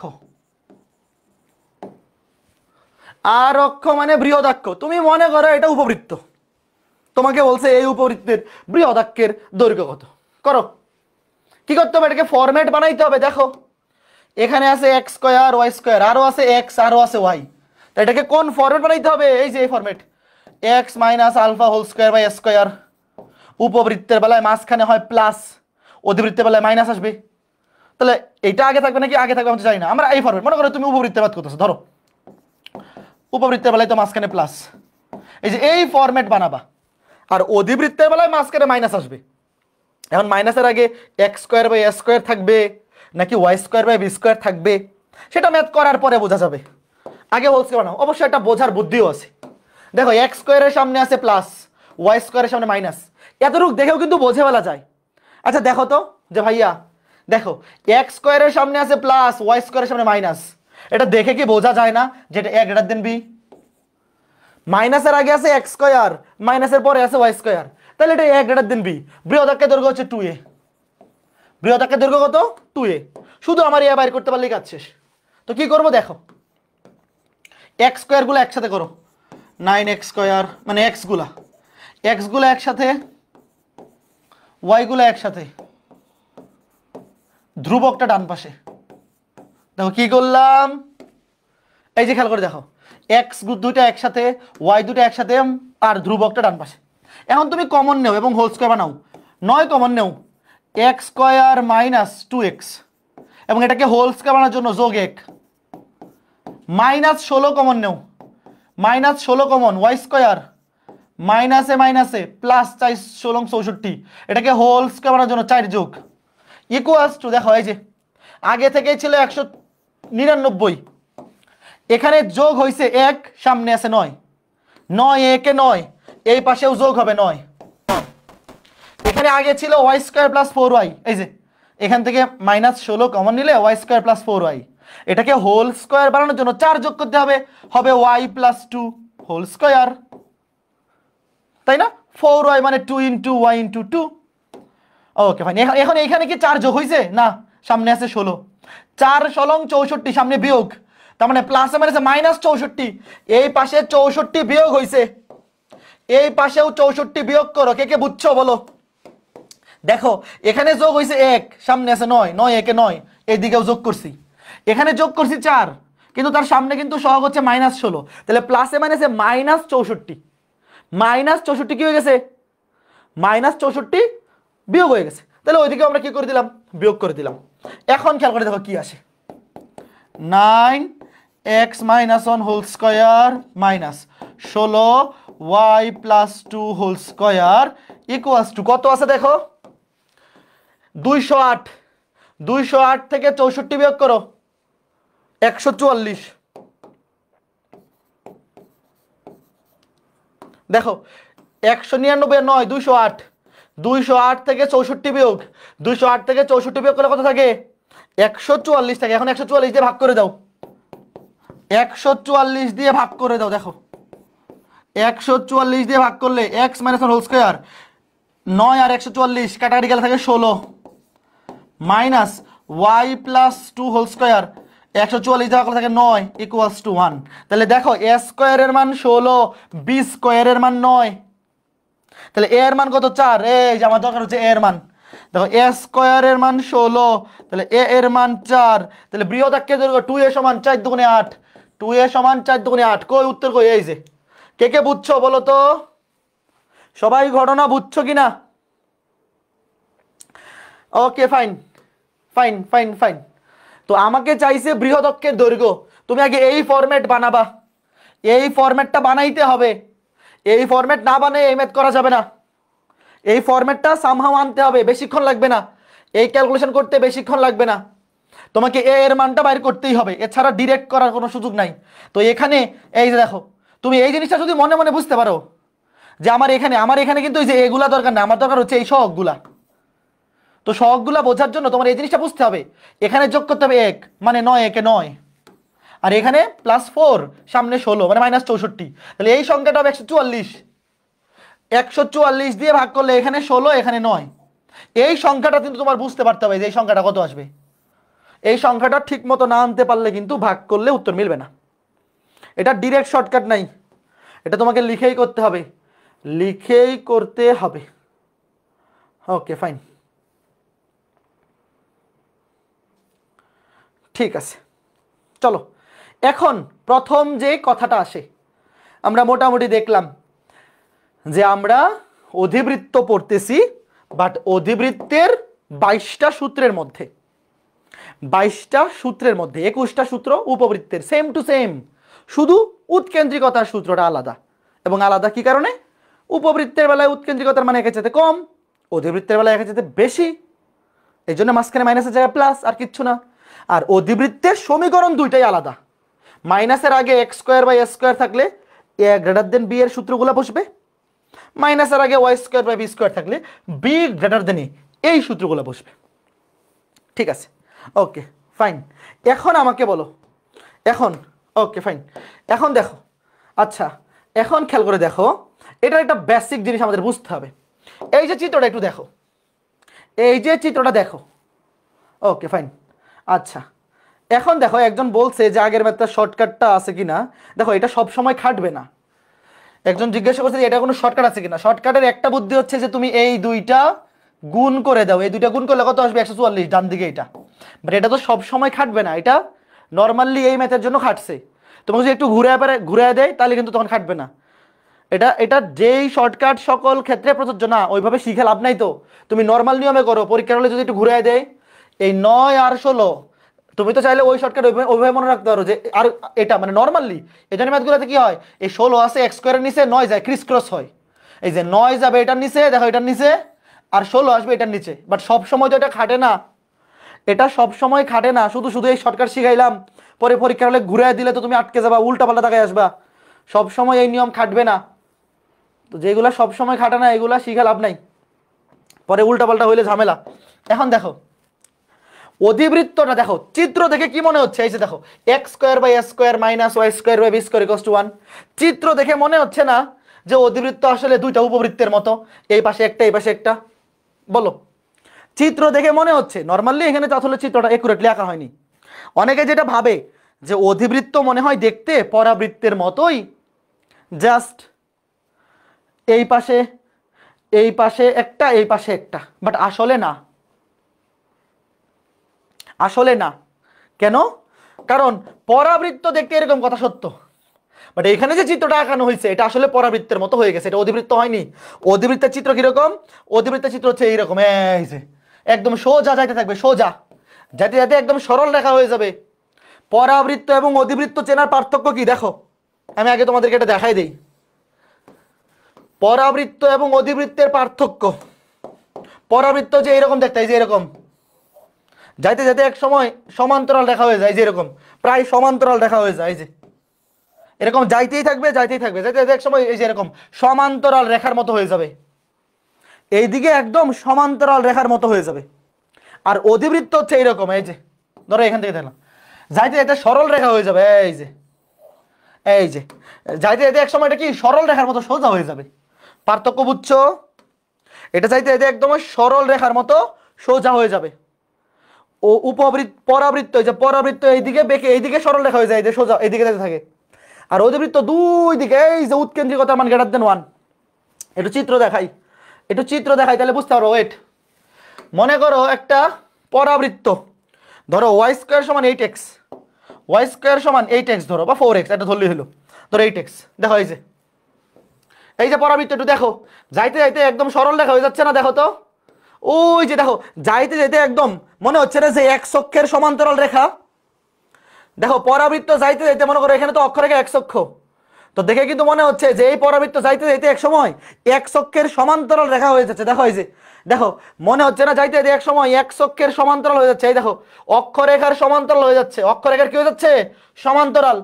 বাট অধিবৃত্তের বেলায় কি হয় দেখো, অধিবৃত্ত এরকম হয় না, অধিবৃত্ত একদম সোজা সরল রেখা হয়ে যায়। ওয়েট, মনে করো একটা অধিবৃত্তের সমীকরণ লিখি, এক্স স্কয়ার ভাগ এস স্কয়ার ধরো 2, তারপরে মাইনাস ওয়াই স্কয়ার ভাগ বি স্কয়ার ধরো 9, বা আচ্ছা এটা ধরলে হলো, ইকুয়ালস টু 1। এই দেখো দেখে মনে হচ্ছে না একদম সরল রেখা? এই যে হলুদ গুলা দেখে একদম কি মনে হচ্ছে? সরল রেখা। আসলে এটা বড় করলে আর একটু বুঝতে সুবিধা হবে। দেখো একদম সরল রেখা না, আসলে একটু বাঁকা আছে। এই দেখো এবার বোঝা যাচ্ছে, আসলে কিন্তু এক্স্যাক্টলি সরল রেখা না, এক্স্যাক্টলি কিন্তু সরল রেখা না। আমি একটু বড় করি, অধিবৃত্ত কিন্তু দেখতে এক্স্যাক্টলি সরল রেখা না, একটু বাঁকা। এই যে দেখো এই যে এটা এই দুইটা হলুদ গুলা, কিন্তু তুমি যদি এটাকে ছোট করো, দেখো ছোট করলে দেখে মনে হবে মূল বিন্দু থেকে একদম দুইটা সরল রেখা বের হইছে। দেখছো? দেখো ছোট করলে বলতে জুম আউট করলে, বড় করলে, দূর থেকে দেখলে মনে হবে দুইটা সরল রেখা। তো আসলে অধিবৃত্ত এই যে এইরকমও না। আমি যদি মূল বিন্দু থেকে আঁকাই, ধরো এটা মূল বিন্দু, ধরো এটা মূল বিন্দু, তো মূল বিন্দু থেকে যদি অধিবৃত্ত আঁকানো যায় তাহলে চিত্রটা কেমন হবে দেখো? অধিবৃত্তের চিত্র হবে এইরকম, এই যে সামান্য একটু বাঁকা, ধরো এই যে সামান্য একটু বাঁকা এরকম, পরে বাকিটা একদম সরল রেখা, এই যে বাকিটা একদম সরল রেখা, এই যে এরকম, বুঝছো? বাকিটা একদম অতটাও বাকি না, নর্মালি আমরা যদি ছোট ভ্যালু ধরি, ভ্যালুর উপর ডিপেন্ড করে, বাট একদম কি হয়ে যায়? সরল রেখা, পরে এক্স্যাক্টলি সরল রেখার মতো হয়ে যায়। ঠিক আছে, তো এই যে সরল রেখার মতো হয়ে যায়, এই ঘটনাটা একটা নাম আছে, এটাকে বলে অসীমতট। ওয়েট, আমরা যে দেখলাম যে অধিবৃত্তের গ্রাফ কেমন হয়, একটু যাইতে যাইতে সরল রেখার মতো হয়ে যায়। আবার একটু দেখে আসি, এই যে দেখো আমি পরাবৃত্ত বাদ দিয়ে দিলাম, এই দেখো এই যে শুধু অধিবৃত্ত, দেখো দূর থেকে দেখলে কিন্তু মনে হবে এরা দুইটা ডিরেক্ট সরল রেখা। দেখে মনে হচ্ছে না যে এরা ডিরেক্ট সরল রেখা?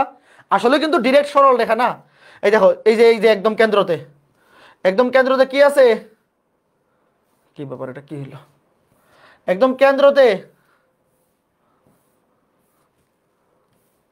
এটা কি আমি রেজুলেশন করে ফেললাম নাকি?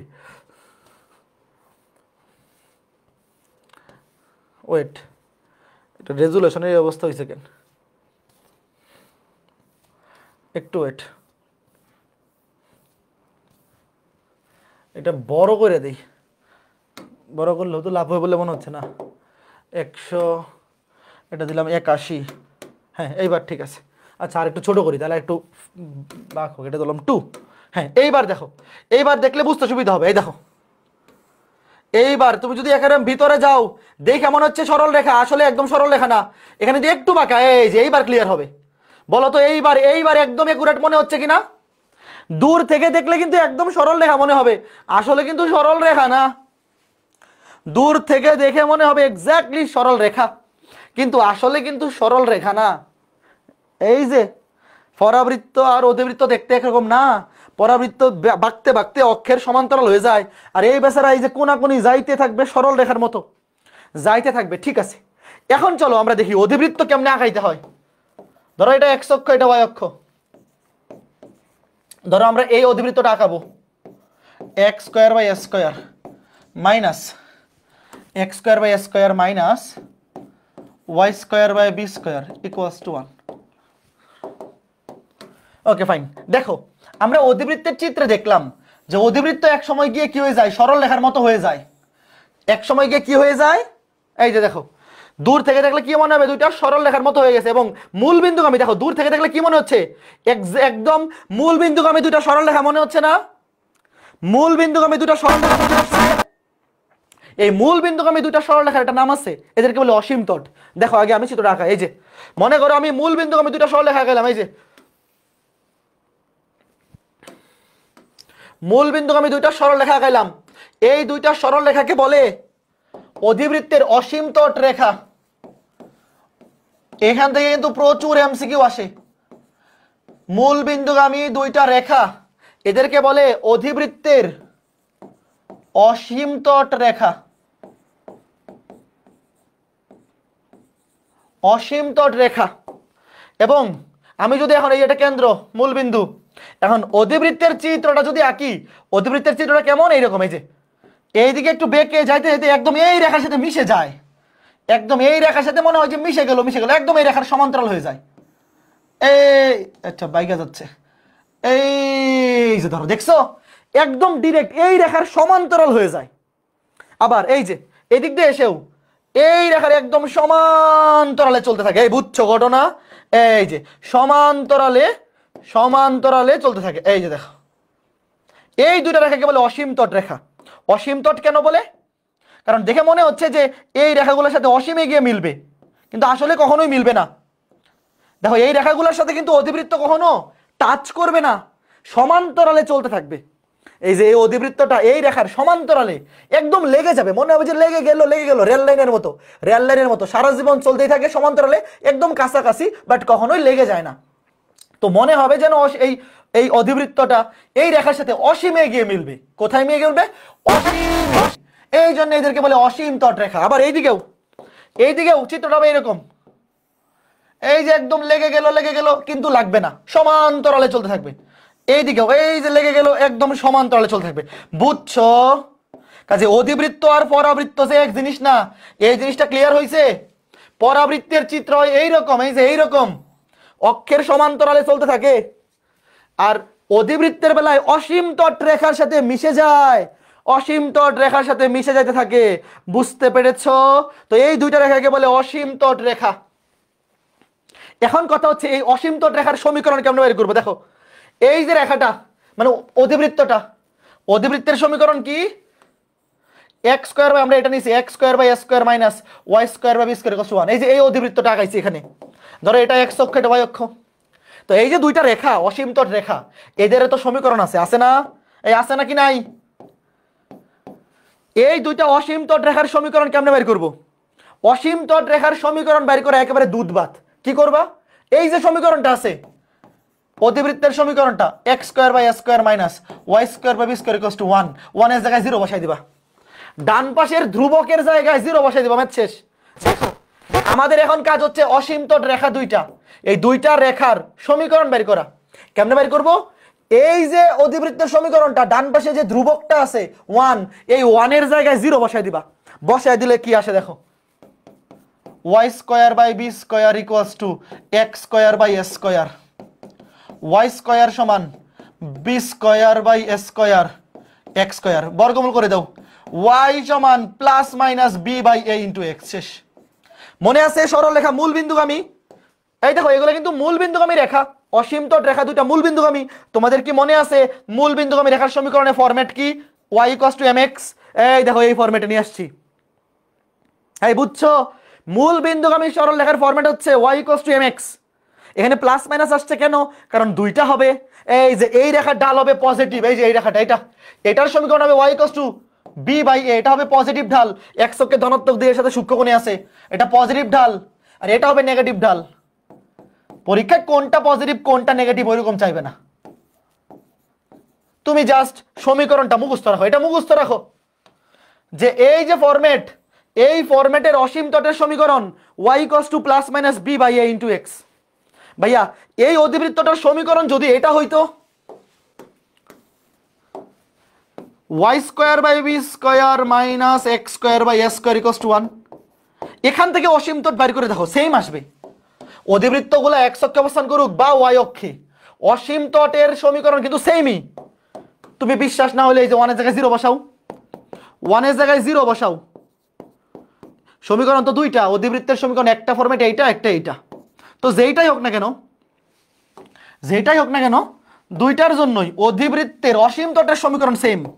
0 বসাও, 0 বসে ক্যালকুলেশন করো, দেখো y কষ্ট আসবে plus minus b by a into x।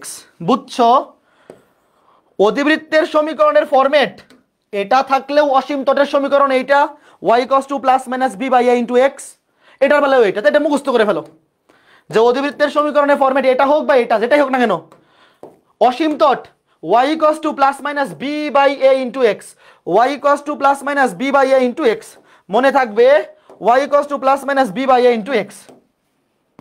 মানে এই অধিবৃত্তের সমীকরণের বেলায় কি হবে, অধিবৃত্তগুলো y অক্ষে অবস্থান করবে, y অক্ষে হা করবে, তখনও অসীম তট রেখা এরা নিজেরাই, এই দুইটাই হবে, এই দুইটাই হবে। বিশ্বাস না হলে তোমাকে একটু দেখাই দেই। মনে করো যে এটা আমি একটু উল্টায় দেই, y square by 2, y square by 2 minus x square by 100, উল্টায় দিচ্ছি, x square by 100 equals to 1।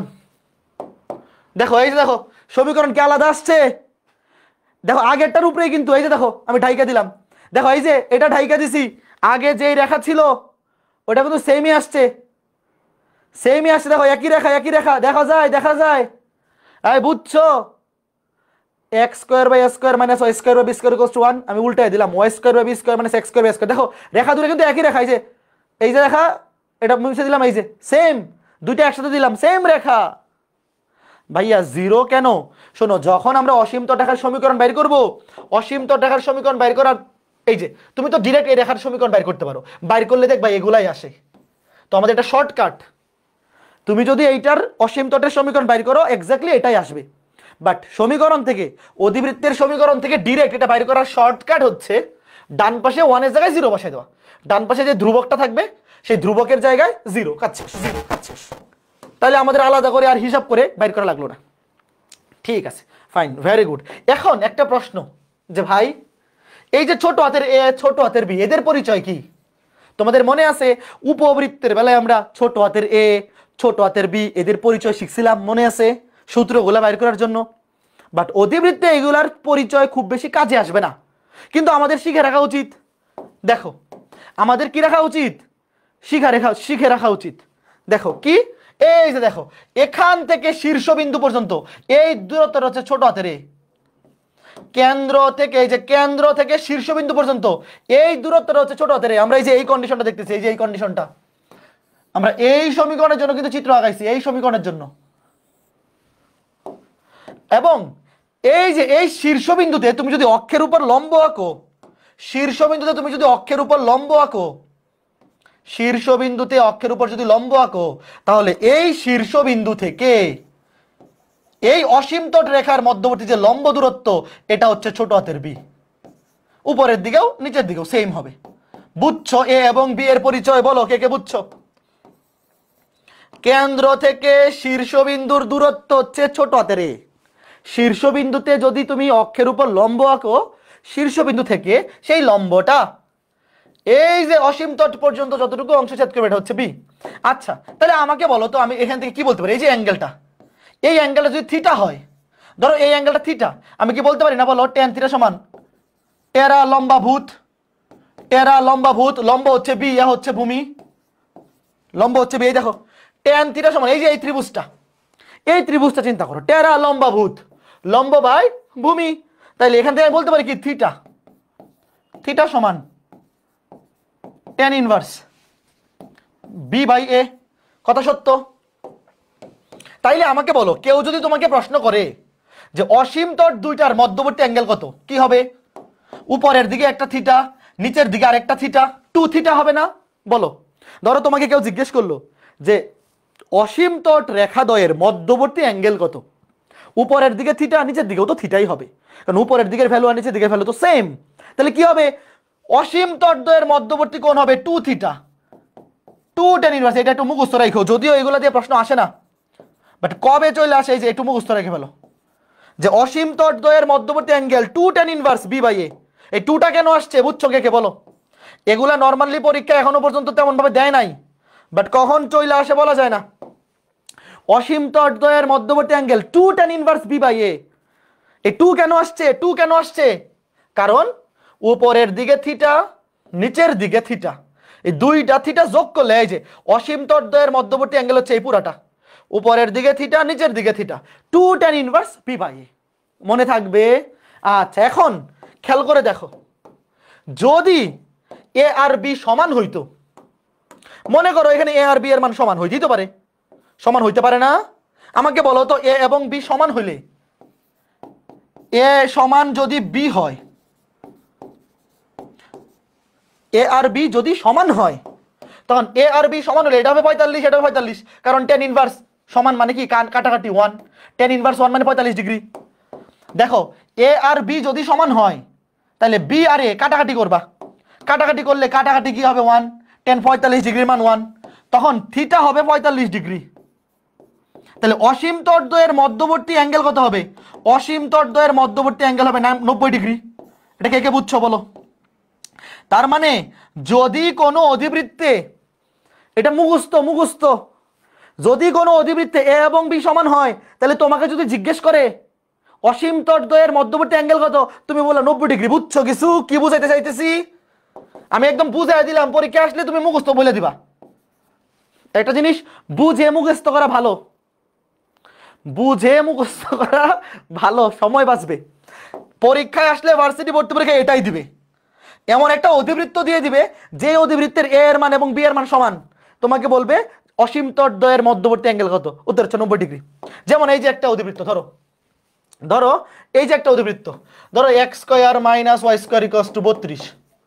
তোমাকে জিজ্ঞেস করলো এই অধিবৃত্তে দেখো এ এর মান আর বি এর মান কিন্তু সেম, 32 দিয়ে ভাগ করো, মনে মনে দেখো 32 দিয়ে ভাগ করো, এ এর মান এ স্কয়ারের মানও 32, বি স্কয়ারের মানও 32, অর্থাৎ দেখো এ এর মান এবং বি এর মান সমান। তো যখন এ এর মান এবং বি এর মান সমান হবে তখন কিন্তু কি হবে? অসীম তটদ্বয়ের মধ্যবর্তী অ্যাঙ্গেল, অসীম তটদ্বয়ের মধ্যবর্তী অ্যাঙ্গেল হবে 90 ডিগ্রি। মানে অসীম তটদ্বয় কেমন হবে? লম্ব রেখা হবে। অসীম তটদ্বয় কেমন হবে? লম্ব রেখা। তোমাকে যদি জিজ্ঞেস করে যে একটা অসীম তটের ঢাল 2/3, তাহলে আর একটা অসীম তটের ঢাল কত বলো? এই প্রশ্ন কে কে বুঝছো? ধরো তোমাকে এইরকম একটা সমীকরণ দিল, সমীকরণ দিয়ে বলল এই অধিবৃত্তের একটা অসীম তটের ঢাল যদি হয় 2/3, আরেকটা কি হবে? -3/2, কারণ লম্ব রেখা, -3/2 লম্ব রেখার ঢাল উল্টে যায়, চিহ্ন চেঞ্জ, উল্টে যায় চিহ্ন চেঞ্জ, মনে আছে? উল্টে যায় চিহ্ন চেঞ্জ। এই যে অধিবৃত্ত, এই অধিবৃত্তের অসীম তটদ্বয় পরস্পর লম্ব। আমরা জানি দুইটা লম্ব রেখার ঢালের গুণফল -1, এগুলো সরল রেখার কনসেপ্ট। তাহলে একটা একটা অসীম তটের ঢাল যদি 2/3 হয়, আর একটা হবে -3/2, উল্টে যাবে, চিহ্ন চেঞ্জ। এগুলো হচ্ছে ঢাল। বুঝছো ঘটনা? ফাইন। এখন আরেকটা জিনিস, যদি এ আর বি সমান হয়, এ বি সমান হলে তার একটা স্পেশাল নাম আছে। কোন একটা অধিবৃত্তের এ এবং বি যদি সমান হয়, সেই অধিবৃত্তকে বলে আয়তাকার অধিবৃত্ত, রেক্টেঙ্গুলার হাইপারবোলা। মুখস্থ করো, আয়তাকার অধিবৃত্ত। তোমার মনে প্রশ্ন আসতে পারে, ভাই এ আর বি সমান হলে এটার নাম তো বর্গ হওয়া উচিত ছিল। যে ভাই যদি এ আর বি সমান হয় তাহলে তো এখানে একটা বর্গক্ষেত্র হবে, তাহলে এটার নাম বর্গাকার কেন হইলো না জানি না, এটাকে রেক্টেঙ্গুলারই বলে। এ আর বি যদি সমান হয়, এই অধিবৃত্তকে বলে আয়তাকার অধিবৃত্ত। তুমিও আয়তাকারই বলবা, তুমি আবার বেশি আবেগে বর্গাকার বলতে চাও না। এটাকে কি বলে? আয়তাকার অধিবৃত্ত। এবং আমাকে বলো তো, যদি এ এবং বি এর মান সমান হয় তাহলে উৎকেন্দ্রিকতার মান কত হবে? √1 প্লাস ধরো b²/a² বা a²/b², যাই হোক না কেন। যখন এ এর মান এবং বি এর মান সমান, তখন কাটাকাটি গিয়ে থাকবে 1। তাহলে √1 + 1 কাটাকাটি গিয়ে, এই যে দেখো a²b² কাটাকাটি √2। এটা মুখস্থ। কি মুখস্থ? আয়তাকার অধিবৃত্তের উৎকেন্দ্রিকতার মান √2। আয়তাকার অধিবৃত্তের উৎকেন্দ্রিকতা অলওয়েজ √2। মুখস্থ। যে ভাই যখন অধিবৃত্তের এ এবং বি সমান, তখন অসীম তটদ্বয় পরস্পর লম্ব, অর্থাৎ অসীম তটদ্বয়ের মধ্যবর্তী কোণ 90 ডিগ্রি, এবং এ এবং বি যদি সমান হয়, সেই অধিবৃত্তকে বলে আয়তাকার অধিবৃত্ত। কি বলে? সেই অধিবৃত্তের নাম হচ্ছে আয়তাকার অধিবৃত্ত। এবং আয়তাকার অধিবৃত্তের উৎকেন্দ্রিকতা সারা জীবন √2। এটা মুখস্থ আসতে পারে পরীক্ষায়। যদি বলে আয়তাকার অধিবৃত্তের উৎকেন্দ্রিকতা কত, তোমার মুখস্থ দেখাইতে হবে √2। বলো এতক্ষণ যা বকবক করলাম বুঝা গেল কিনা? শেষ, অধিবৃত্ত শেষ। নিয়ামক রেখা কোথায় থাকে ভাইয়া? দেখো নিয়ামক রেখা এই যে এইদিকে থাকে, এই যে উপকেন্দ্র থাকে এইদিকে, যেইদিকে হা করে, আর নিয়ামক থাকবে এই যে এখানে একটা, এখানে একটা। যেইদিকে হা করবে উপকেন্দ্র সেই দিকে, এবং তার বিপরীত দিকে থাকে নিয়ামক। ঠিক আছে, আশা করি এতটুকু বুঝাইতে পারছি। তাহলে এখানে যা কিছু বোঝাইছি খুবই ইম্পর্টেন্ট। যে কোনো বছর একটা এমসিকিউ, যে কোনো বছর এখান থেকে একটা এমসিকিউ চলে আসতে পারে, আসলে পারতে হবে। ঠিক আছে, তো আমাদের পড়াশোনা প্রায় শেষ। চলো আমরা লাস্টে অসীম তটের কয়েকটা ম্যাথ দেখি। অসীম তটের কয়েকটা ম্যাথ দেখি, তাহলে আমাদের কাজ শেষ ফাইনালি। ওকে ফাইনালি, এই যে দেখো, বলো কি হবে? এগুলো খুবই ইজি জিনিস। x² - y² = 1। এই অধিবৃত্তের অসীম তট কোনটি? তোমার যদি মুখস্থ রাখতে অসুবিধা হয় কোনো সমস্যা নাই, তুমি 1 এর জায়গায় 0 বসায় দাও। 1 এর জায়গায় কি বসায় দাও? 0। 1 এর জায়গায় 0, তাহলে y² = x², y = +-x। শেষ। এখানে তো a এর মানও 1, b এর মানও 1। তুমি চাইলে মুখস্থ রাখতে পারো যে y = +-b/a * x। এখানে a এর মানও 1, b এর মানও 1, তাহলে 1 1 বসায় দিলে y = +-x। y = +-x। বোঝা গেল? এগুলো খুবই ইজি। অসীম তটের সমীকরণ বাইর করতে গেলে কেউ ভুল করবে না। অসীম তটের সমীকরণ বাইর করতে কেউ আটকাবে না, এটা আমি জানি। অসীম তটের সমীকরণ সবাই বের করতে পারে, এখানে আটকানোর সুযোগ একেবারেই নাই, এখানে আটকানোর কথা না। ঠিক আছে, ফাইন। এইটা দেখো, এই কণিকের অসীম তটের ঢালের গুণফল। দেখো অনেক বড় ফরম্যাট আছে। কোন একটা কণিকের অসীম তট, আচ্ছা অসীম তট চাইছে মানে এটা কি? পরাবৃত্ত, উপবৃত্ত নাকি অধিবৃত্ত? বলো। অসীম তট আছে কোন কণিকের? এমসিকিউতে আসতে পারে। অসীম তট আছে শুধুমাত্র অধিবৃত্তের। এবং যখন এইরকম ফরম্যাট থাকবে, তোমাকে বলবে অসীম তটদ্বয়ের ঢালের গুণফল। অসীম তটদ্বয়ের ঢালের গুণফল শর্টকাট আছে। অসীম তট দুইটার ঢালের গুণফলের সূত্র হচ্ছে x² এর সহগ /y² এর সহগ। এই শর্টকাটটা মনে রাখবা। যদি ঢালের গুণফল চায়, বড় একটা সমীকরণ দেয়া আছে, তোমাকে বলছে কণিকের অসীম তটদ্বয়ের ঢালের গুণফল। অসীম তটদ্বয়ের ঢালের গুণফল শর্টকাট হচ্ছে x² এর সহগ /y² এর সহগ। x² এর সহগ 4 / y² এর সহগ -9, তাহলে -4/9। উত্তর -4/9। বলো কে কে বুঝছো? উত্তর -4/9। কে কে বুঝতে পেরেছো বলো? -4/9। শর্টকাটটা কি? শর্টকাটটা হচ্ছে x স্কয়ারের সহগ ডিভাইড বাই y স্কয়ারের সহগ। কখন এটা অ্যাপ্লাই করব? যখন বলবো অসীম তরদ্বয়ের ঢালের গুণফল। আর নাইলে তোমার বড় নিয়মে করতে হবে। বড় নিয়মে যদি করতে যাও তাহলে এই যে আগে অসীম তর বাইর করতে হবে। যখন এইরকম ফরম্যাট থাকবে, এইরকম ফরম্যাট ডিরেক্ট মুখস্থ, অসীম তরদ্বয়ের ঢালের গুণফল x স্কয়ারের সহগ ডিভাইড বাই y স্কয়ারের সহগ, x স্কয়ারের সহগ ডিভাইড বাই y স্কয়ারের সহগ। যেমন এখানেও কিন্তু খাটবে। তোমাকে যদি বলতো এই অধিবৃত্তের অসীম তরদ্বয়ের ঢালের গুণফল কি? x স্কয়ারের সহগ ডিভাইড বাই y স্কয়ারের সহগ। x স্কয়ারের সহগ 1, y স্কয়ারের সহগ -1, তাহলে উত্তর তো -1। তোমার বিশ্বাস না হলে দেখো, এই যে এটা ঢাল, একটা ঢাল +1, একটা ঢাল -1। দেখো একটা ঢাল +1 আর একটা রেখার ঢাল -1, এই যে +-1, x এর সামনে কিছু নাই মানে কি +-1, একটা রেখার ঢাল +1 একটা -1, গুণ করলে -1, শেষ কথা। সত্য পারা যাবে এখন? বলো। তো আজকে ক্লাসে আমরা যা কিছু পড়ছি, আমরা কি কোনো টাইপ মিস করছি? কোনো টাইপ মিস করি নাই, শুধু এখন বাকি আছে পরামিতিক স্থানাঙ্ক। তো এখন আমরা পরামিতিক স্থানাঙ্ক দেখব। তাহলে এখন আমাকে বলো, যদি যদি অধিবৃত্ত থেকে আসে পারবা কি না? এই চিত্রটা একটু দেখাই। যদিও ভার্সিটি ভর্তি পরীক্ষায় চিত্র রিলেটেড জিনিসপত্র খুবই কম আসে, বাট এখান থেকে একটা এমসিকিউ আসতে পারে। এ এবং বি সমান হইলে তার নাম আয়তাকার অধিবৃত্ত। উৎকেন্দ্রিকতা তখন মুখস্থ √2 এবং তখন অসীম তরদ্বয়ের মধ্যবর্তী অ্যাঙ্গেল হয়ে যাবে কত ডিগ্রি? 90 ডিগ্রি। এবং ঢালের গুণফল কি? -1। যদি লম্ব হয়ে যায়, শোনো, আচ্ছা যদি এইটা বলে এ আর বি সমান, একটা অধিবৃত্ত দিয়ে দিছে এ আর বি সমান, যদি জিজ্ঞেস করে তাদের ঢালের গুণফল কত, মুখস্থ। লম্ব রেখার ঢালের গুণফল -1, মুখস্থ। Fine, very good. তো এই ছিল আমাদের কনিক। মোটামুটি ক্লাসে যা পড়াইছি যদি বুঝে থাকো তাহলে তোমাকে কেউ আটকাইতে পারবে না। ক্লাসে যতটুকু পড়াইছি বুঝতে পারলে তোমাকে আটকাইতে পারবে না। বাট প্র্যাকটিস শিট যখন সলভ করতে যাবা, প্র্যাকটিস শিটে কিছু এক্সট্রা জিনিস যেগুলো আমরা নর্মালি ক্যালকুলাসে পড়াই, ওই যে কোনো বক্ররেখার যে কোনো বিন্দুতে স্পর্শকের সমীকরণ বা স্পর্শকের ঢাল, এগুলো ক্যালকুলাসে মানে অন্তরীকরণে পড়বা। এবং উপবৃত্তের উপকেন্দ্রিক পরাবৃত্তের উপকেন্দ্রিক লম্বের সাথে ক্ষেত্রফল অমুক তমুক, এগুলো ইন্টিগ্রেশনে পড়াবো। যে এইরকম মোট কনিকের প্র্যাকটিস শিটে মোট ম্যাথ আছে মনে হয় 195টা, তার মধ্যে 4-5টা ম্যাথ এরকম আছে, ওগুলা স্কিপ করো, কোনো সমস্যা নেই, বাকিগুলো সলভ করলেই হবে। ঠিক আছে, ফাইন, ঠিক আছে। প্র্যাকটিস শিটে ভুল আছে, এই প্র্যাকটিস শিটে অনেক ভুল থাকার তো কথা না, 2-1টা ভুল থাকতে পারে। প্র্যাকটিস শিটগুলো আমরা 3 ধাপে প্রুফ রিডিং করি। প্র্যাকটিস শিটগুলা যেহেতু এইবারই প্রথম প্র্যাকটিস শিট বানাচ্ছি, 3 ধাপে প্রুফ রিডিং করি। এরপরেও কিছু ভুল থাকতেই পারে, কারণ ম্যাথমেটিক্যাল জিনিস। প্রথমত কি জানো, ম্যাথের সমস্যা কি, ম্যাথে হচ্ছে টাইপিংয়ে এত ভুল হয়। ফিজিক্স, কেমিস্ট্রি, বাংলা, ইংরেজি এগুলো টাইপিংয়ে ভুল হয় না, কিন্তু ম্যাথমেটিক্যাল টাইপার, ধরো ম্যাথ ভালো টাইপ করতে পারে এরকম টাইপার খুঁজে পাওয়া খুবই দুষ্কর।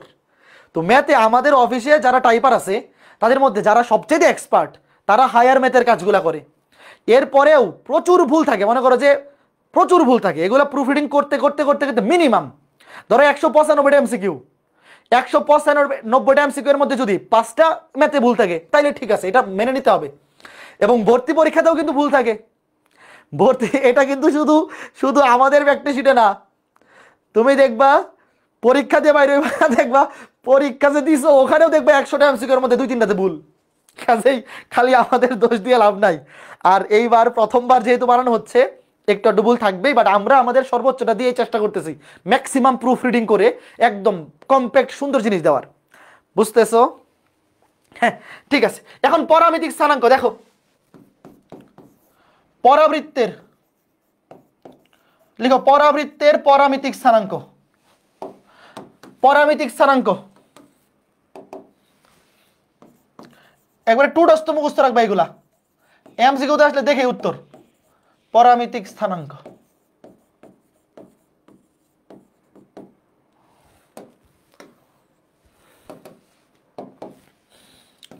y স্কয়ার সমান 4x, একটা হচ্ছে x স্কয়ার সমান 4ay।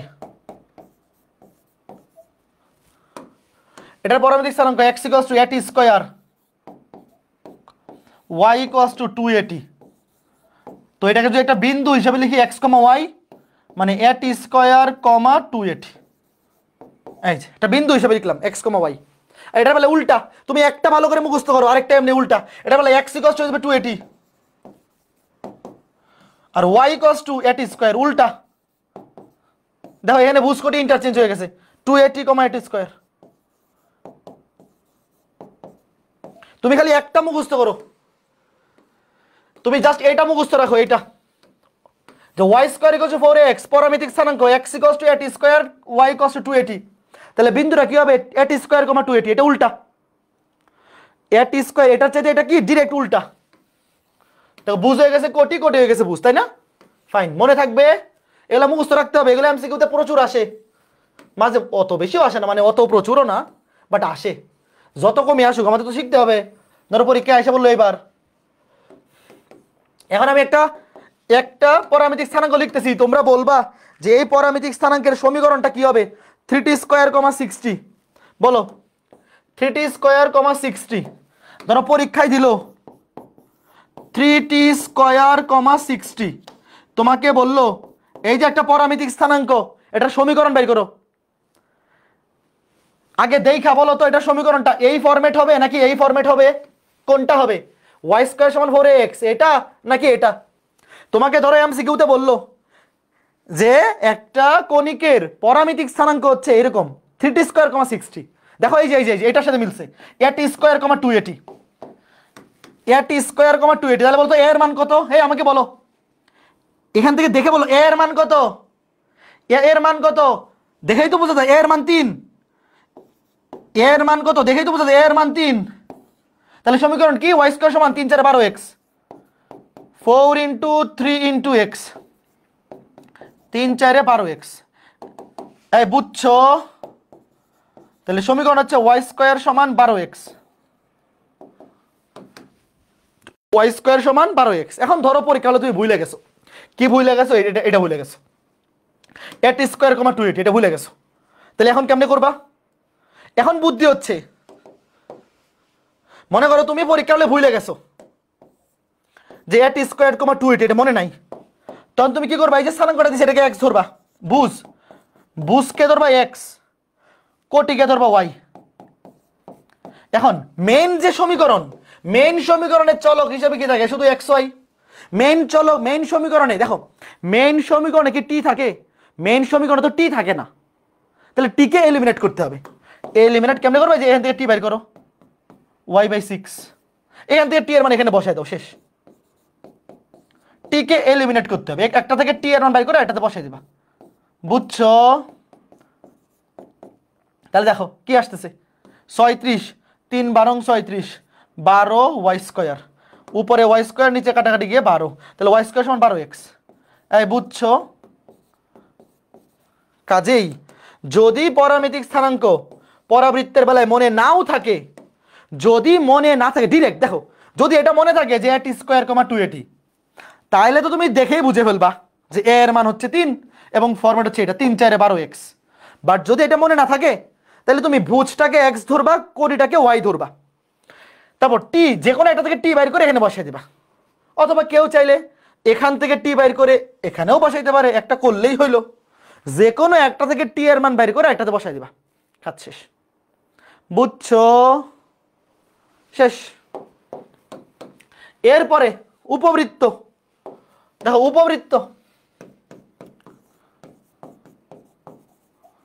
উপবৃত্তের সমীকরণ তো একটাই, তাই না? কন্ডিশন দুইটা, বাট সমীকরণ তো একটা, x square by A square plus y square by B square equals to 1।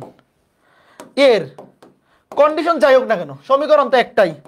এর পরামিতিক স্থানাঙ্ক হচ্ছে দেখো x equals to a cos theta, y equals to a sine theta, sorry b sine theta.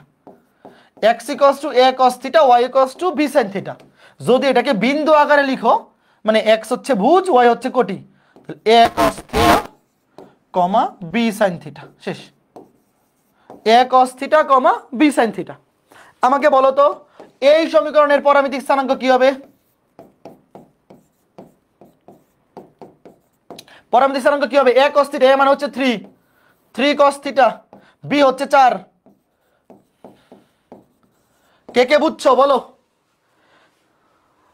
কে কে বুঝছো? এই যে খুব ইজি ভাই, a cos theta comma b sine theta, এর মান হচ্ছে এনে 3, 3 স্কয়ার মানে 9, আর বি হচ্ছে 4। এই বুঝতেছে, এগুলো ইজি, খালি এই দুটো মুখস্থ রাখতে হবে।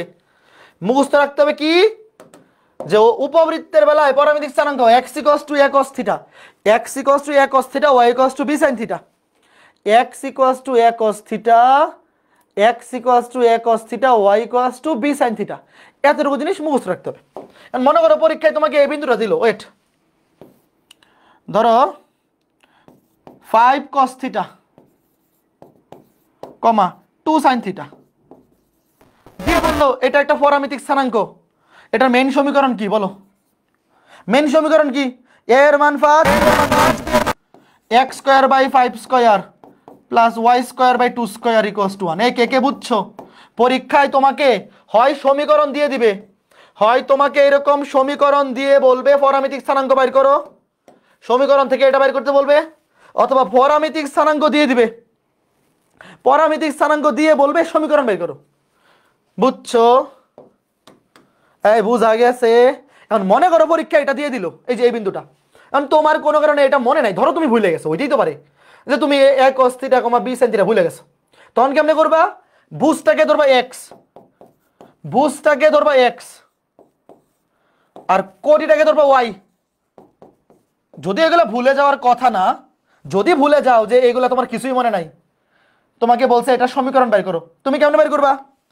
এখান থেকে বের করবা cos থিটা, cos থিটা সমান x বাই 5, আর এখান থেকে বের করবা sin থিটা, sin থিটা সমান y by 2।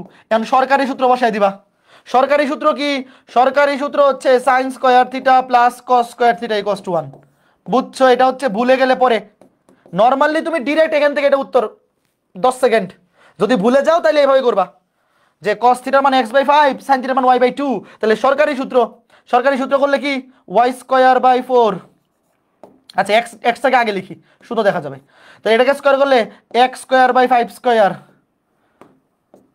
Plus y square by 2 মানে 2 স্কয়ার, মানে হ্যাঁ 2 স্কয়ার শেষ।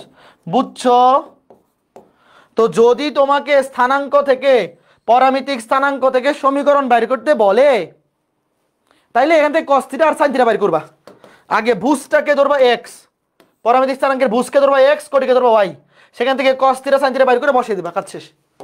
এতটুকু জানা থাকলেই কাজ চলবে, এতটুকু জানা থাকলেই কাজ চলবে। তোমরা কি বুঝতেছো নাকি খুঁজতেছো বলো? এখন অধিবৃত্ত, অধিবৃত্ত, অধিবৃত্ত কপি করে নিয়ে এসে পড়ি একই ধরনের অধিবৃত্ত, উপয়ের জায়গায় অধি। অধিবৃত্তের সমীকরণ কি? একটা। দেখো উপবৃত্তে কিন্তু সমীকরণ একটা, দেখো পরাবৃত্তের সমীকরণ দুইটা, দুইটা আলাদা, বুঝকোটি ইন্টারচেঞ্জ। এখানে কিন্তু উপবৃত্তে কিন্তু সমীকরণ একটাই, একটাই সমীকরণ, দেখো কন্ডিশন একটাই, এই যে একটাই। বাট অধিবৃত্তে কিন্তু সূত্র দুইটা। অধিবৃত্তের সূত্র কয়টা, মানে সমীকরণ কয়টা? সমীকরণ কিন্তু দুইটা। সব তো মুছাই ফেলা লাগতেছে, তাইলে আবার কপি করে কি লাভ হইল? দেখো সমীকরণই দুইটা হবে, আচ্ছা মুই সেই করি। দেখো অধিবৃত্তে সমীকরণ দুইটা, একটাতে হচ্ছে এই যে x square by s square minus y square by b square equals to 1, আরেকটাতে হচ্ছে y square by b square minus x square by s square equals to 1।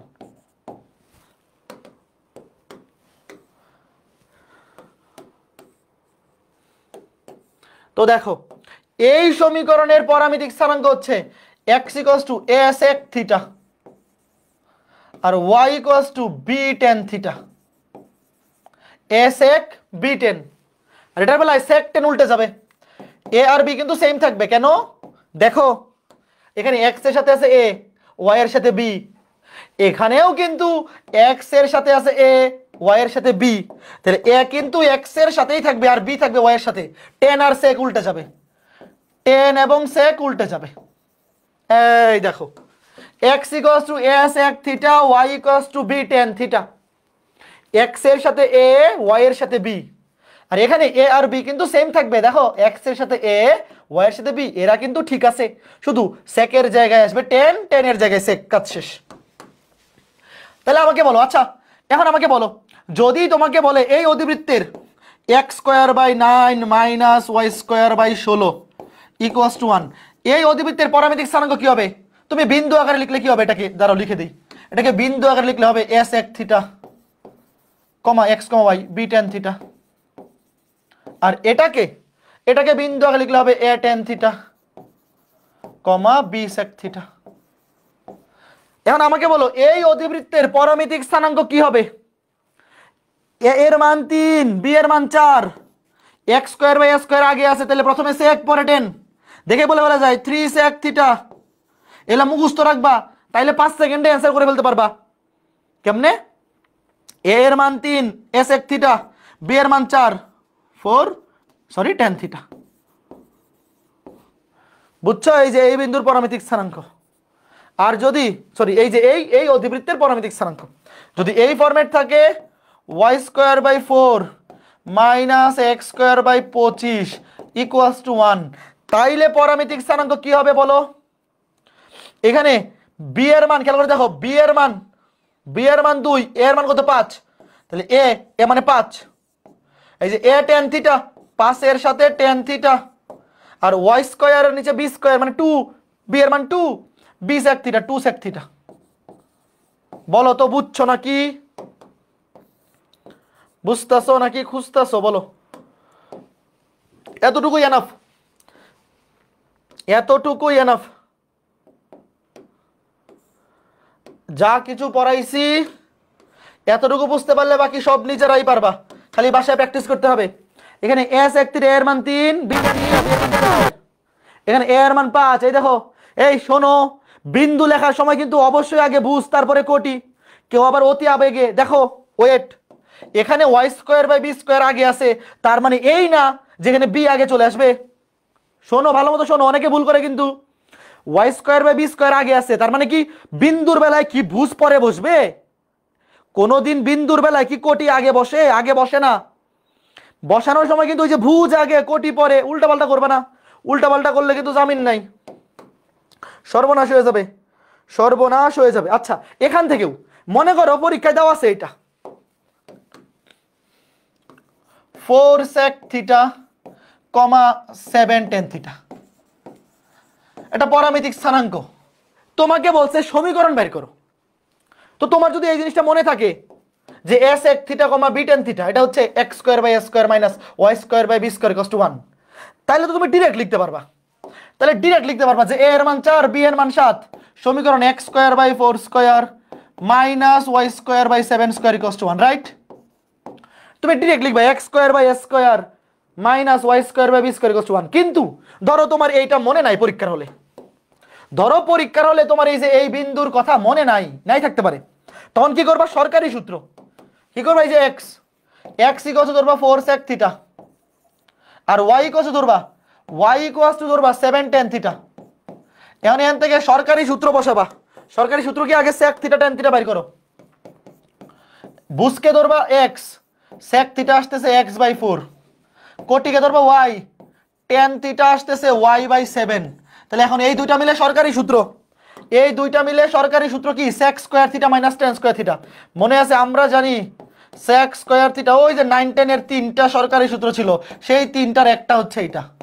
তাহলে sec square theta x square by 4 square minus y square by 7 square equals to 1। বুঝছো? এগুলো হচ্ছে যদি ওই সূত্রগুলো মনে না থাকে। দেখো যদি তোমার এটা মনে থাকে যে s এক theta comma B tan theta X square by S square minus Y square by B square equals to 1, তাহলে তো তুমি ডিরেক্ট লিখেই ফেলবা। বাট যদি মনে না থাকে তাহলে এইভাবে করবা। বুঝছো ঘটনা?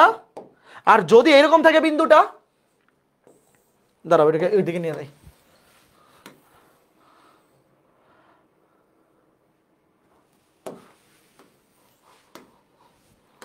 Okay fine.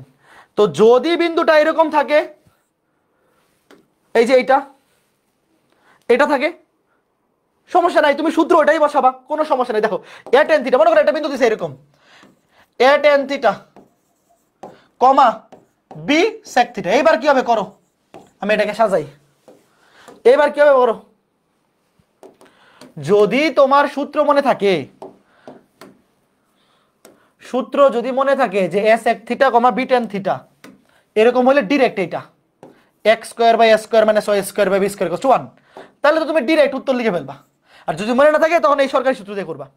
আর এটার বেলায়ও a tan theta comma b sec theta, এই ফরম্যাটের বেলায় উত্তর হচ্ছে y square by B square, y square by B square, b square হচ্ছে 7 square minus x square by S square 4 square. এই যে যদি ফরম্যাট মনে থাকে ডিরেক্ট লিখে ফেলবা। যদি ফরম্যাট মনে থাকে, এই যে আগে টেন থিটা পরে sec theta, Y square by B square minus x square by S square equals to 1, তাহলে এখানে Y square by B square, এই দেখো স্থানাঙ্কের বেলায় কিন্তু প্রথমেরটা ভুজ, এটা হবে এক্স স্কোয়ারের নিচে, আর পরেরটা কোটি, এটা হবে ওয়াই স্কোয়ারের নিচে। শুরুতে আছে টেন পরে সেক, মানে এটা Y square by B square minus x square by S square equals to 1। But যদি এই সূত্র মনে না থাকে, যদি মনে থাকে তাহলে ডিরেক্ট লিখবা, আর মনে না থাকলে আগে ভুজকে ধরবা এক্স, শেষ কনিক শেষ। বলো বুঝছো কে কে? আর কোটিকে ধরবা ওয়াই, ভুজকে ধরবা এক্স, কোটিকে ধরবা ওয়াই। তাহলে এখান থেকে টেন থিটা সমান এক্স বাই 4 আর sec সমান y বাই 7। সরকারি সূত্র কি বলে? সরকারি সূত্র হচ্ছে sec square theta minus tan square theta. সরকারি সূত্র sec square theta minus tan square theta শেষ equals to 1। sec square theta minus tan square theta equals to 1, তাহলে বসায় দিলে দেখো এই যে y স্কয়ার বাই 7 স্কয়ার কিন্তু আগেই আসবে। বুঝিতে পেরেছো? বাট এটা ডাইরেক্ট মুখস্থ থাকলে ডাইরেক্ট বসায় দিবা, সময় বেঁচে যাবে, সময় বেঁচে যাবে। এই যে শেষ।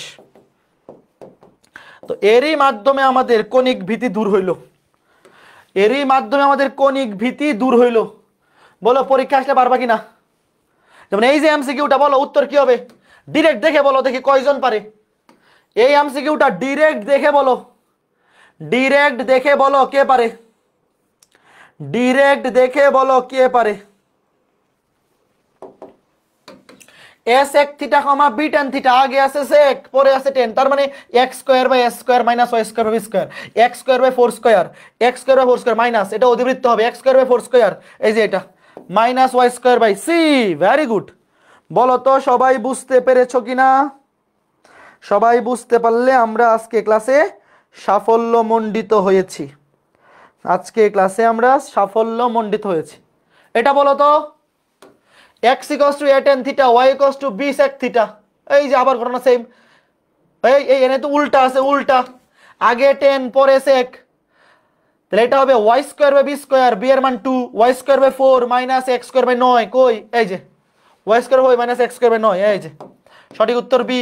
দেখো দেখো দেখো এখানে কিন্তু আগে আছে 10 পরে আছে sec, এটা হচ্ছে a tan theta, এটা হচ্ছে b sec theta, আগে 10 পরে sec, এটা হচ্ছে এই format y square by b square, b এর মান 2 মাইনাস x স্কয়ার বাই এই যে y square by b square, b এর মান 2 minus x square by s square, a এর মান 3। এই যে বুঝছো? তো যদি তোমার ডাইরেক্ট মনে না থাকে, ডাইরেক্ট যদি মনে না থাকে তাহলে সরকারি সূত্র দিয়ে করবা। কিভাবে? এই যে এইভাবে। যাদের ডাইরেক্ট মনে থাকবে না তোমাদের জন্য ওষুধ হচ্ছে তোমরা আগে সরকারি সূত্র দিয়ে করবা, কোনো সমস্যা নেই, তাও ভুল করবা না, সময় একটু বেশি লাগুক। সরকারি সূত্র দিয়ে করলে সময় একটু বেশি লাগবে, তাও ভুল কইরো না। যেমন এখানে আগে তুমি এখান থেকে বাইর করো sec থিটা, এখান থেকে tan theta, sec square minus tan square, তাহলে অবশ্যই y স্কয়ার থাকবে আগে, এটা দেখে তো বোঝা যায় sec square minus tan square সরকারি সূত্র, y স্কয়ার থাকবে আগে x স্কয়ার থাকবে পরে, তাহলে এখানে হবে y স্কয়ারের নিচে হবে 2 স্কয়ার, x স্কয়ারের নিচে হবে 3 স্কয়ার। দেখেই কিন্তু বুঝে ফেলা যায়, বুদ্ধিমানের জন্য ইশারাই যথেষ্ট, বুদ্ধিমানের জন্য ইশারাই যথেষ্ট। Okay fine. তো আমরা একদম কণিকের লাস্ট মেতে চলে আসছি। এইটা অ্যান্সার করো, এটাই আমাদের লাস্ট এমসিকিউ, এটা অ্যান্সার করো, এটা আমাদের একদম লাস্ট এমসিকিউ, আমাদের লাস্ট এমসিকিউ এ চলে আসছি আমরা। তোমাকে বলছে যদি কোনো অধিবৃত্তের অসীম তট রেখার সমীকরণ এটা হয় তবে অধিবৃত্তের পরামিতিক স্থানাঙ্কের সমীকরণ বের করো। তোমাদের কি মনে আছে অসীম তটের সমীকরণ মুখস্থ করতে বলছিলাম plus minus B by A into X, তার মানে এখানে বি এর মান 2, এ এর মান 3, কথা সত্য নাকি? বি এর মান 2, এ এর মান 3। দেখো অসীম তট y equals to plus minus b by a into x, মনে আছে b by a into x, b এর মান 2 a এর মান 3, তাহলে দেখো b এর মান 2 a এর মান 3 কই আছে, b এর মান 2 a এর মান 3, b এর মান 2 a এর মান 3 এই যে। এবং কোনো কথা বলা নাই, শোনো কোনো কন্ডিশন উল্লেখ নাই, কন্ডিশন উল্লেখ নাই মানে a গ্রেটার দেন b, কোনো কন্ডিশন উল্লেখ নাই, কোনো কন্ডিশন যদি উল্লেখ না থাকে তাহলে automatic a greater then b ধরবা। তাহলে s sec theta, a sec theta, 3 sec theta, b tan theta, কোনো কন্ডিশন বলে দেয় নাই, কোনো কন্ডিশন বলা না থাকলে বাই ডিফল্ট তুমি a গ্রেটার দেন b এইটা ধরে নিবা। তাহলে a গ্রেটার দেন b এর জন্য এই অধিবৃত্তে কিন্তু a গ্রেটার দেন b বলতে কিছু নাই, অধিবৃত্তে কিন্তু a গ্রেটার দেন b বলতে কিছু নাই, অধিবৃত্তে a গ্রেটার দেন b মানে হচ্ছে এই সমীকরণ x square by a square minus y square by b square equals to 1। তো এই সমীকরণের জন্য মনে আছে, এই সমীকরণের জন্য পরামিতিক স্থানাঙ্ক ছিল a sec theta b tan theta, মনে আছে আগে sec পরে tan, a sec theta b tan theta, তাহলে a এর মান 3 sec থিটা আর b এর মান 2 b tan থিটা, শেষ। তো এই ছিল আমাদের আজকে ক্লাস, এরই মাধ্যমে আমাদের কণিক অধ্যায় সমাপ্ত হইল। এখন তোমাদের কাজ, শোনো আমি আবার বলি, কণিকে অনেক বেশি, আপনি কি সৈয়দ নজরুলের স্টুডেন্ট? হ্যাঁ আমি সৈয়দ নজরুলের স্টুডেন্ট। তুমি কি সৈয়দ নজরুলের? দেখো শোনো, কণিক অধ্যায়ে অনেক বেশি ম্যাথ প্র্যাকটিস করায়ে ক্লাসে লাভ নাই, বেসিকটা বোঝানো বেশি জরুরি। কণিকে আমি তোমাকে পরাবৃত্ত উপবৃত্ত অধিবৃত্তের বেসিকটা বুঝাইতে পারছি কিনা বলো, বাকি কাজ তোমাদের। তুমি যখন বাসায় প্র্যাকটিস করতে যাবা দেখবা কেন্দ্র বাইর করো এরকম ম্যাথ আছে 20টা যে কোনো বই থেকে, উপবৃত্ত বাইর করো 25টা আছে, নিয়ামকের সমীকরণ 100টা আছে, ওই মানে এই বৃহদক্ষ ক্ষুদ্রাক্ষ উপকেন্দ্রিক লম্বের দৈর্ঘ্য অমুক তমুক, এগুলো 100টা প্র্যাকটিস করে লাভ নাই। তোমার মাথায় খালি পরাবৃত্ত উপবৃত্ত অধিবৃত্ত এই তিনটার বেসিকটা যদি আমি ক্লিয়ার করতে পারি বাকি কাজ তোমার, বাকি আমার কোনো কাজ নাই। এখন তুমি প্র্যাকটিস করো, তুমি বাজারের যে কোনো বই থেকে প্র্যাকটিস করো, যে কোনো পাবলিকেশনের ভার্সিটি অ্যাডমিশনের জন্য বই থেকে প্র্যাকটিস করো, এবং আমরা যে প্র্যাকটিস শিটটা দিচ্ছি অবশ্যই সলভ করবা। যেমন কণিকে 195টা এমসিকিউ আছে, অবশ্যই সলভ করবা। যদি ক্লাস ভালো মতো বুঝে থাকো মিনিমাম 140-50টা পারা উচিত। হ্যাঁ ওকে, মেইন বুকের ম্যাথ করবো অবশ্যই ঢাকা ইউনিভার্সিটির জন্য, ঢাকা যাদের টার্গেট ঢাকা ইউনিভার্সিটি হায়ার ম্যাথে রিটেনের জন্য মেইন বই করলেই হবে। ঢাকা ইউনিভার্সিটি রিটেনে ম্যাথ প্রশ্ন একদম একাডেমিক স্ট্যান্ডার্ড, বোর্ডে আসা টাইপগুলো থেকেই প্রশ্ন হয়, বোর্ডে আসা ম্যাথগুলো করে যেতে পারলে ঢাকা ইউনিভার্সিটির ম্যাথ তুমি পারবা, হুবহু কমন না পড়লেও ওই টাইপই আসবে। আর বেসিক ক্লিয়ারের জন্য তো আমাদের ক্লাসগুলো এনাফ, আমরা ক্লাসে যেভাবে পড়াচ্ছি তুমি রিটার্নও অ্যান্সার করতে পারবা। প্রশ্ন তো রিটার্ন এমসিকিউ আলাদা না, ঘটনা তো একই, বেসিক জিনিস তো সেম, খালি বই থেকে একাডেমিক প্রিপারেশনটা নিবা। যে এইচএসসিতে তুমি যে টাইপগুলো করছো বোর্ডে আসা ম্যাথগুলো তো করে গেছো, ওই বোর্ডে আসা ম্যাথগুলো রিভিশন দিয়ে যাবা, তাহলেই হবে। ওকে, তো ঠিক আছে, সবাই ভালো থাকো সুস্থ থাকো। গতবার তো না, গতবার প্রশ্ন সহজ হয়েছে, Dhaka university written higher math খুব ইজি হয়েছে। তুমি পারো নাই বা তোমার কাছে কঠিন মনে হচ্ছে, এটা তোমার ব্যর্থতা, কারণ তুমি একাডেমিকে পড়ো নাই। গত বছর ঢাকা ইউনিভার্সিটির ম্যাথের যে প্রশ্ন 10-এর মধ্যে 10 পাওয়া পসিবল, বাট পরীক্ষার হলে তো নার্ভ ধরে রাখা টাফ। গত বছর বহুপদীর যে ম্যাথটা আসছে খুবই সোজা, তারপরে অন্তরীকরণটাও ইজি ছিল, তারপরে আর কোনটা জানি আসছে, যেগুলো আসছে সব ইজি ছিল। তুমি যদি দেখো ঢাকা ইউনিভার্সিটির ম্যাথের প্রশ্ন গত বছরের 4টা ম্যাথ একাডেমিক প্রিপারেশন দিয়েই পারা যায়, বাট পরীক্ষার হলে নার্ভাসনেস, পরীক্ষার হলে তুমি মিলাইতে পারবা কিনা সেটা ডিপেন্ড করবে তুমি বাসায় কতটুকু প্র্যাকটিস করে গেছো। বুঝতে পারছো? ওকে, ঠিক আছে, তো সবাই ভালো থাকো সুস্থ থাকো। শোনো, ম্যাথ প্রশ্ন কঠিন হবেই, ম্যাথ প্রশ্ন হায়ার ম্যাথ প্রশ্ন যে কোনো ভর্তি পরীক্ষায় কঠিন হবে, কারণ বায়োলজি কেমিস্ট্রি ফিজিক্স আর হায়ার ম্যাথ দুই জিনিস। হায়ার ম্যাথ দিয়ে তোমাকে বাছাই করবে, তুমি ইঞ্জিনিয়ারিং পড়তে চাও, তুমি ভালো সাবজেক্ট পড়তে চাও, তোমাকে বাছাই করবে হায়ার ম্যাথ দিয়ে। হায়ার ম্যাথ প্রশ্ন সহজ হবে এটা আশা করা উচিতই না। যেমন বায়োলজির প্রশ্ন, কেমিস্ট্রির প্রশ্ন, ফিজিক্সের প্রশ্ন 25-20 পাওয়া ইজিলি পসিবল, কিন্তু হায়ার ম্যাথে গত বছর স্ট্যান্ডার্ড মার্ক ছিল 10, গুচ্ছ ভর্তি পরীক্ষায় 25-এ যারা 10-11 পাইছে ওরা ভালো সাবজেক্ট পাইছে। শোনো, ভার্সিটি ভর্তি পরীক্ষায় হায়ার ম্যাথ প্রশ্ন প্রতি বছরই কঠিন হয়, এইবারও কঠিন হবে। তোমার টার্গেট হচ্ছে সবগুলো টাইপ পড়ে যাওয়া। প্রশ্ন শোনো, ভর্তি পরীক্ষার প্রশ্ন সহজ হইলেও তোমার লাভ নাই, কঠিন হইলেও ক্ষতি নাই। সহজ হইলে সবার জন্যই সহজ, কঠিন হলে সবার জন্যই কঠিন। সহজ হইলে 25-20 পাইও তুমি ভালো সাবজেক্ট পাবা না, আর কঠিন হইলে 25-10 পাইও ভালো সাবজেক্ট পাবা। তো তোমার কোনটা দরকার? তোমার ভালো সাবজেক্ট দরকার, ভালো একটা পজিশন দরকার। প্রশ্ন সহজ হোক কঠিন হোক ডাজন্ট ম্যাটার এট অল, যা হবে সবার জন্যই হবে। গত বছর জিএসটিতে প্রশ্ন কঠিন হয়েছে হায়ার ম্যাথে, 25-এ 10 যারা পাইছে ম্যাথে ভালো ভালো সাবজেক্ট পাইছে। আর যদি সহজ হয় তাহলে 17-18 লাগবে। তো এইটা তুমি তোমার কাজ হচ্ছে প্রিপারেশন নেওয়া, ভালো মতো ম্যাক্সিমাম প্রিপারেশন নেওয়া। এরপরে প্রশ্ন সহজ হইলেও তোমার লাভ নাই, কঠিন হলেও ক্ষতি নাই, যা হবে সবার জন্য সেম। প্রশ্ন সহজ হইলে তুমি ভাবতেছো যে আমি চান্স পেয়ে গেছি, সহজ হইলে কাটমার্ক বাড়বে, কঠিন হলে কাটমার্ক কমবে। কাজে চান্স যার পাওয়ার সেই পাবে, যার ভালো প্রিপারেশন প্রশ্ন কঠিন হলেও সে চান্স পাবে, সহজ হইলেও সেই চান্স পাবে। তোমার কাজ প্রিপারেশন ভালো মতো নেওয়া। যেমন গত বছর গুচ্ছের প্রশ্ন অনেক কঠিন হয়েছে, যারা 10-11 পাইছে ম্যাথে ওরাও চান্স পাইছে ভালো সাবজেক্টে, মোটামুটি 60+ পাইলে ভালো সাবজেক্ট পাওয়া গেছে। তো বায়োলজি, কেমিস্ট্রি, ফিজিক্সের নাম্বার একটু বেশি উঠে, ম্যাথে সময়ের অভাবে হয়তো সবাই দেখাতে পারে না, 10টা-11টা পারলেই চান্স হয়ে গেছে। আচ্ছা, প্রশ্ন সহজ হয়েছে নাকি কঠিন হয়েছে ওগুলা যারা ভর্তি পরীক্ষার সময় চিন্তা করে ওরা হচ্ছে ব্যাককল, এদের বুদ্ধি একেবারেই কম। তোমার চিন্তা করতে হবে সবাই যদি 25-এ 20 পায় আমার 21 পাইতে হবে, সবাই যদি 25-এ 5 পায় আমার 6 পাইতে হবে, তাইলে তুমি চান্স পাবে। এটা তো ভাই, এটা তো এইচএসসি পরীক্ষা না, এতটুকু বুদ্ধি নাই। এটা কি এইচএসসি পরীক্ষা যে আমার 80টাই টার্গেট, 80 পাইলেই হবে?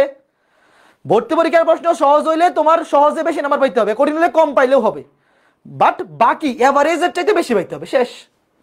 যে প্রশ্ন কঠিন হবে নাকি সহজ হবে এই চিন্তা বাদ দেও, তোমার টার্গেট হচ্ছে সবগুলা অধ্যায়, সবগুলা টপিক ভালো মতো প্রিপারেশন নেওয়া।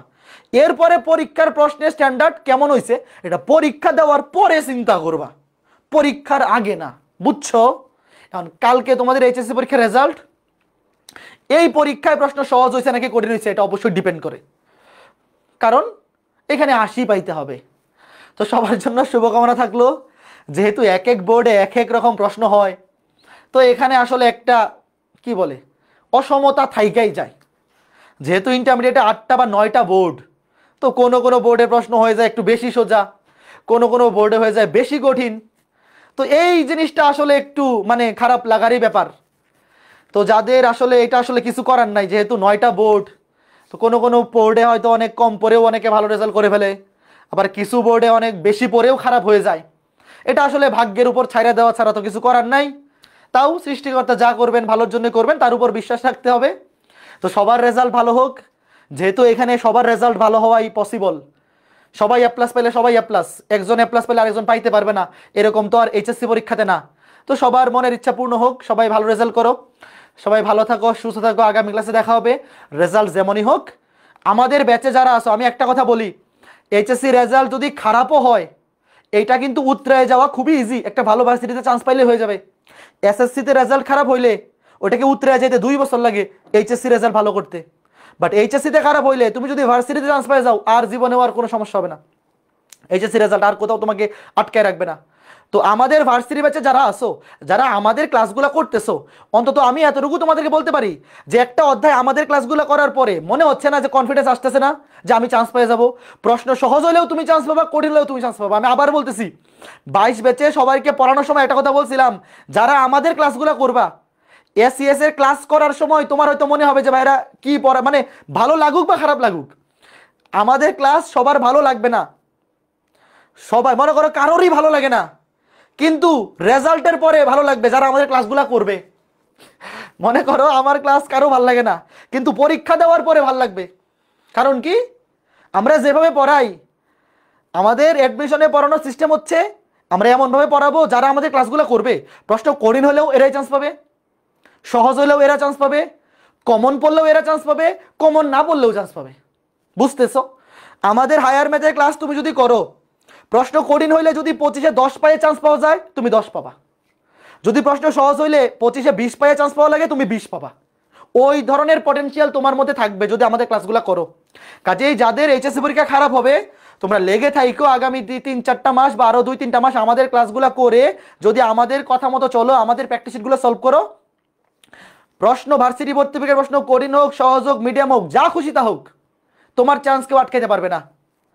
তো সবাই ভালো থাকো, সুস্থ থাকো, দেখা হবে পরবর্তী ক্লাসে, টাটা। সাস্টে চান্স পাওয়ার জন্য ম্যাথে কত লাগবে? এবার মনে হয় 15-16 লাগছে এরকম। আসলে ম্যাথে এক্স্যাক্টলি কত লাগে এরকম তো না, টোটাল মিলে মার্কস লাগে।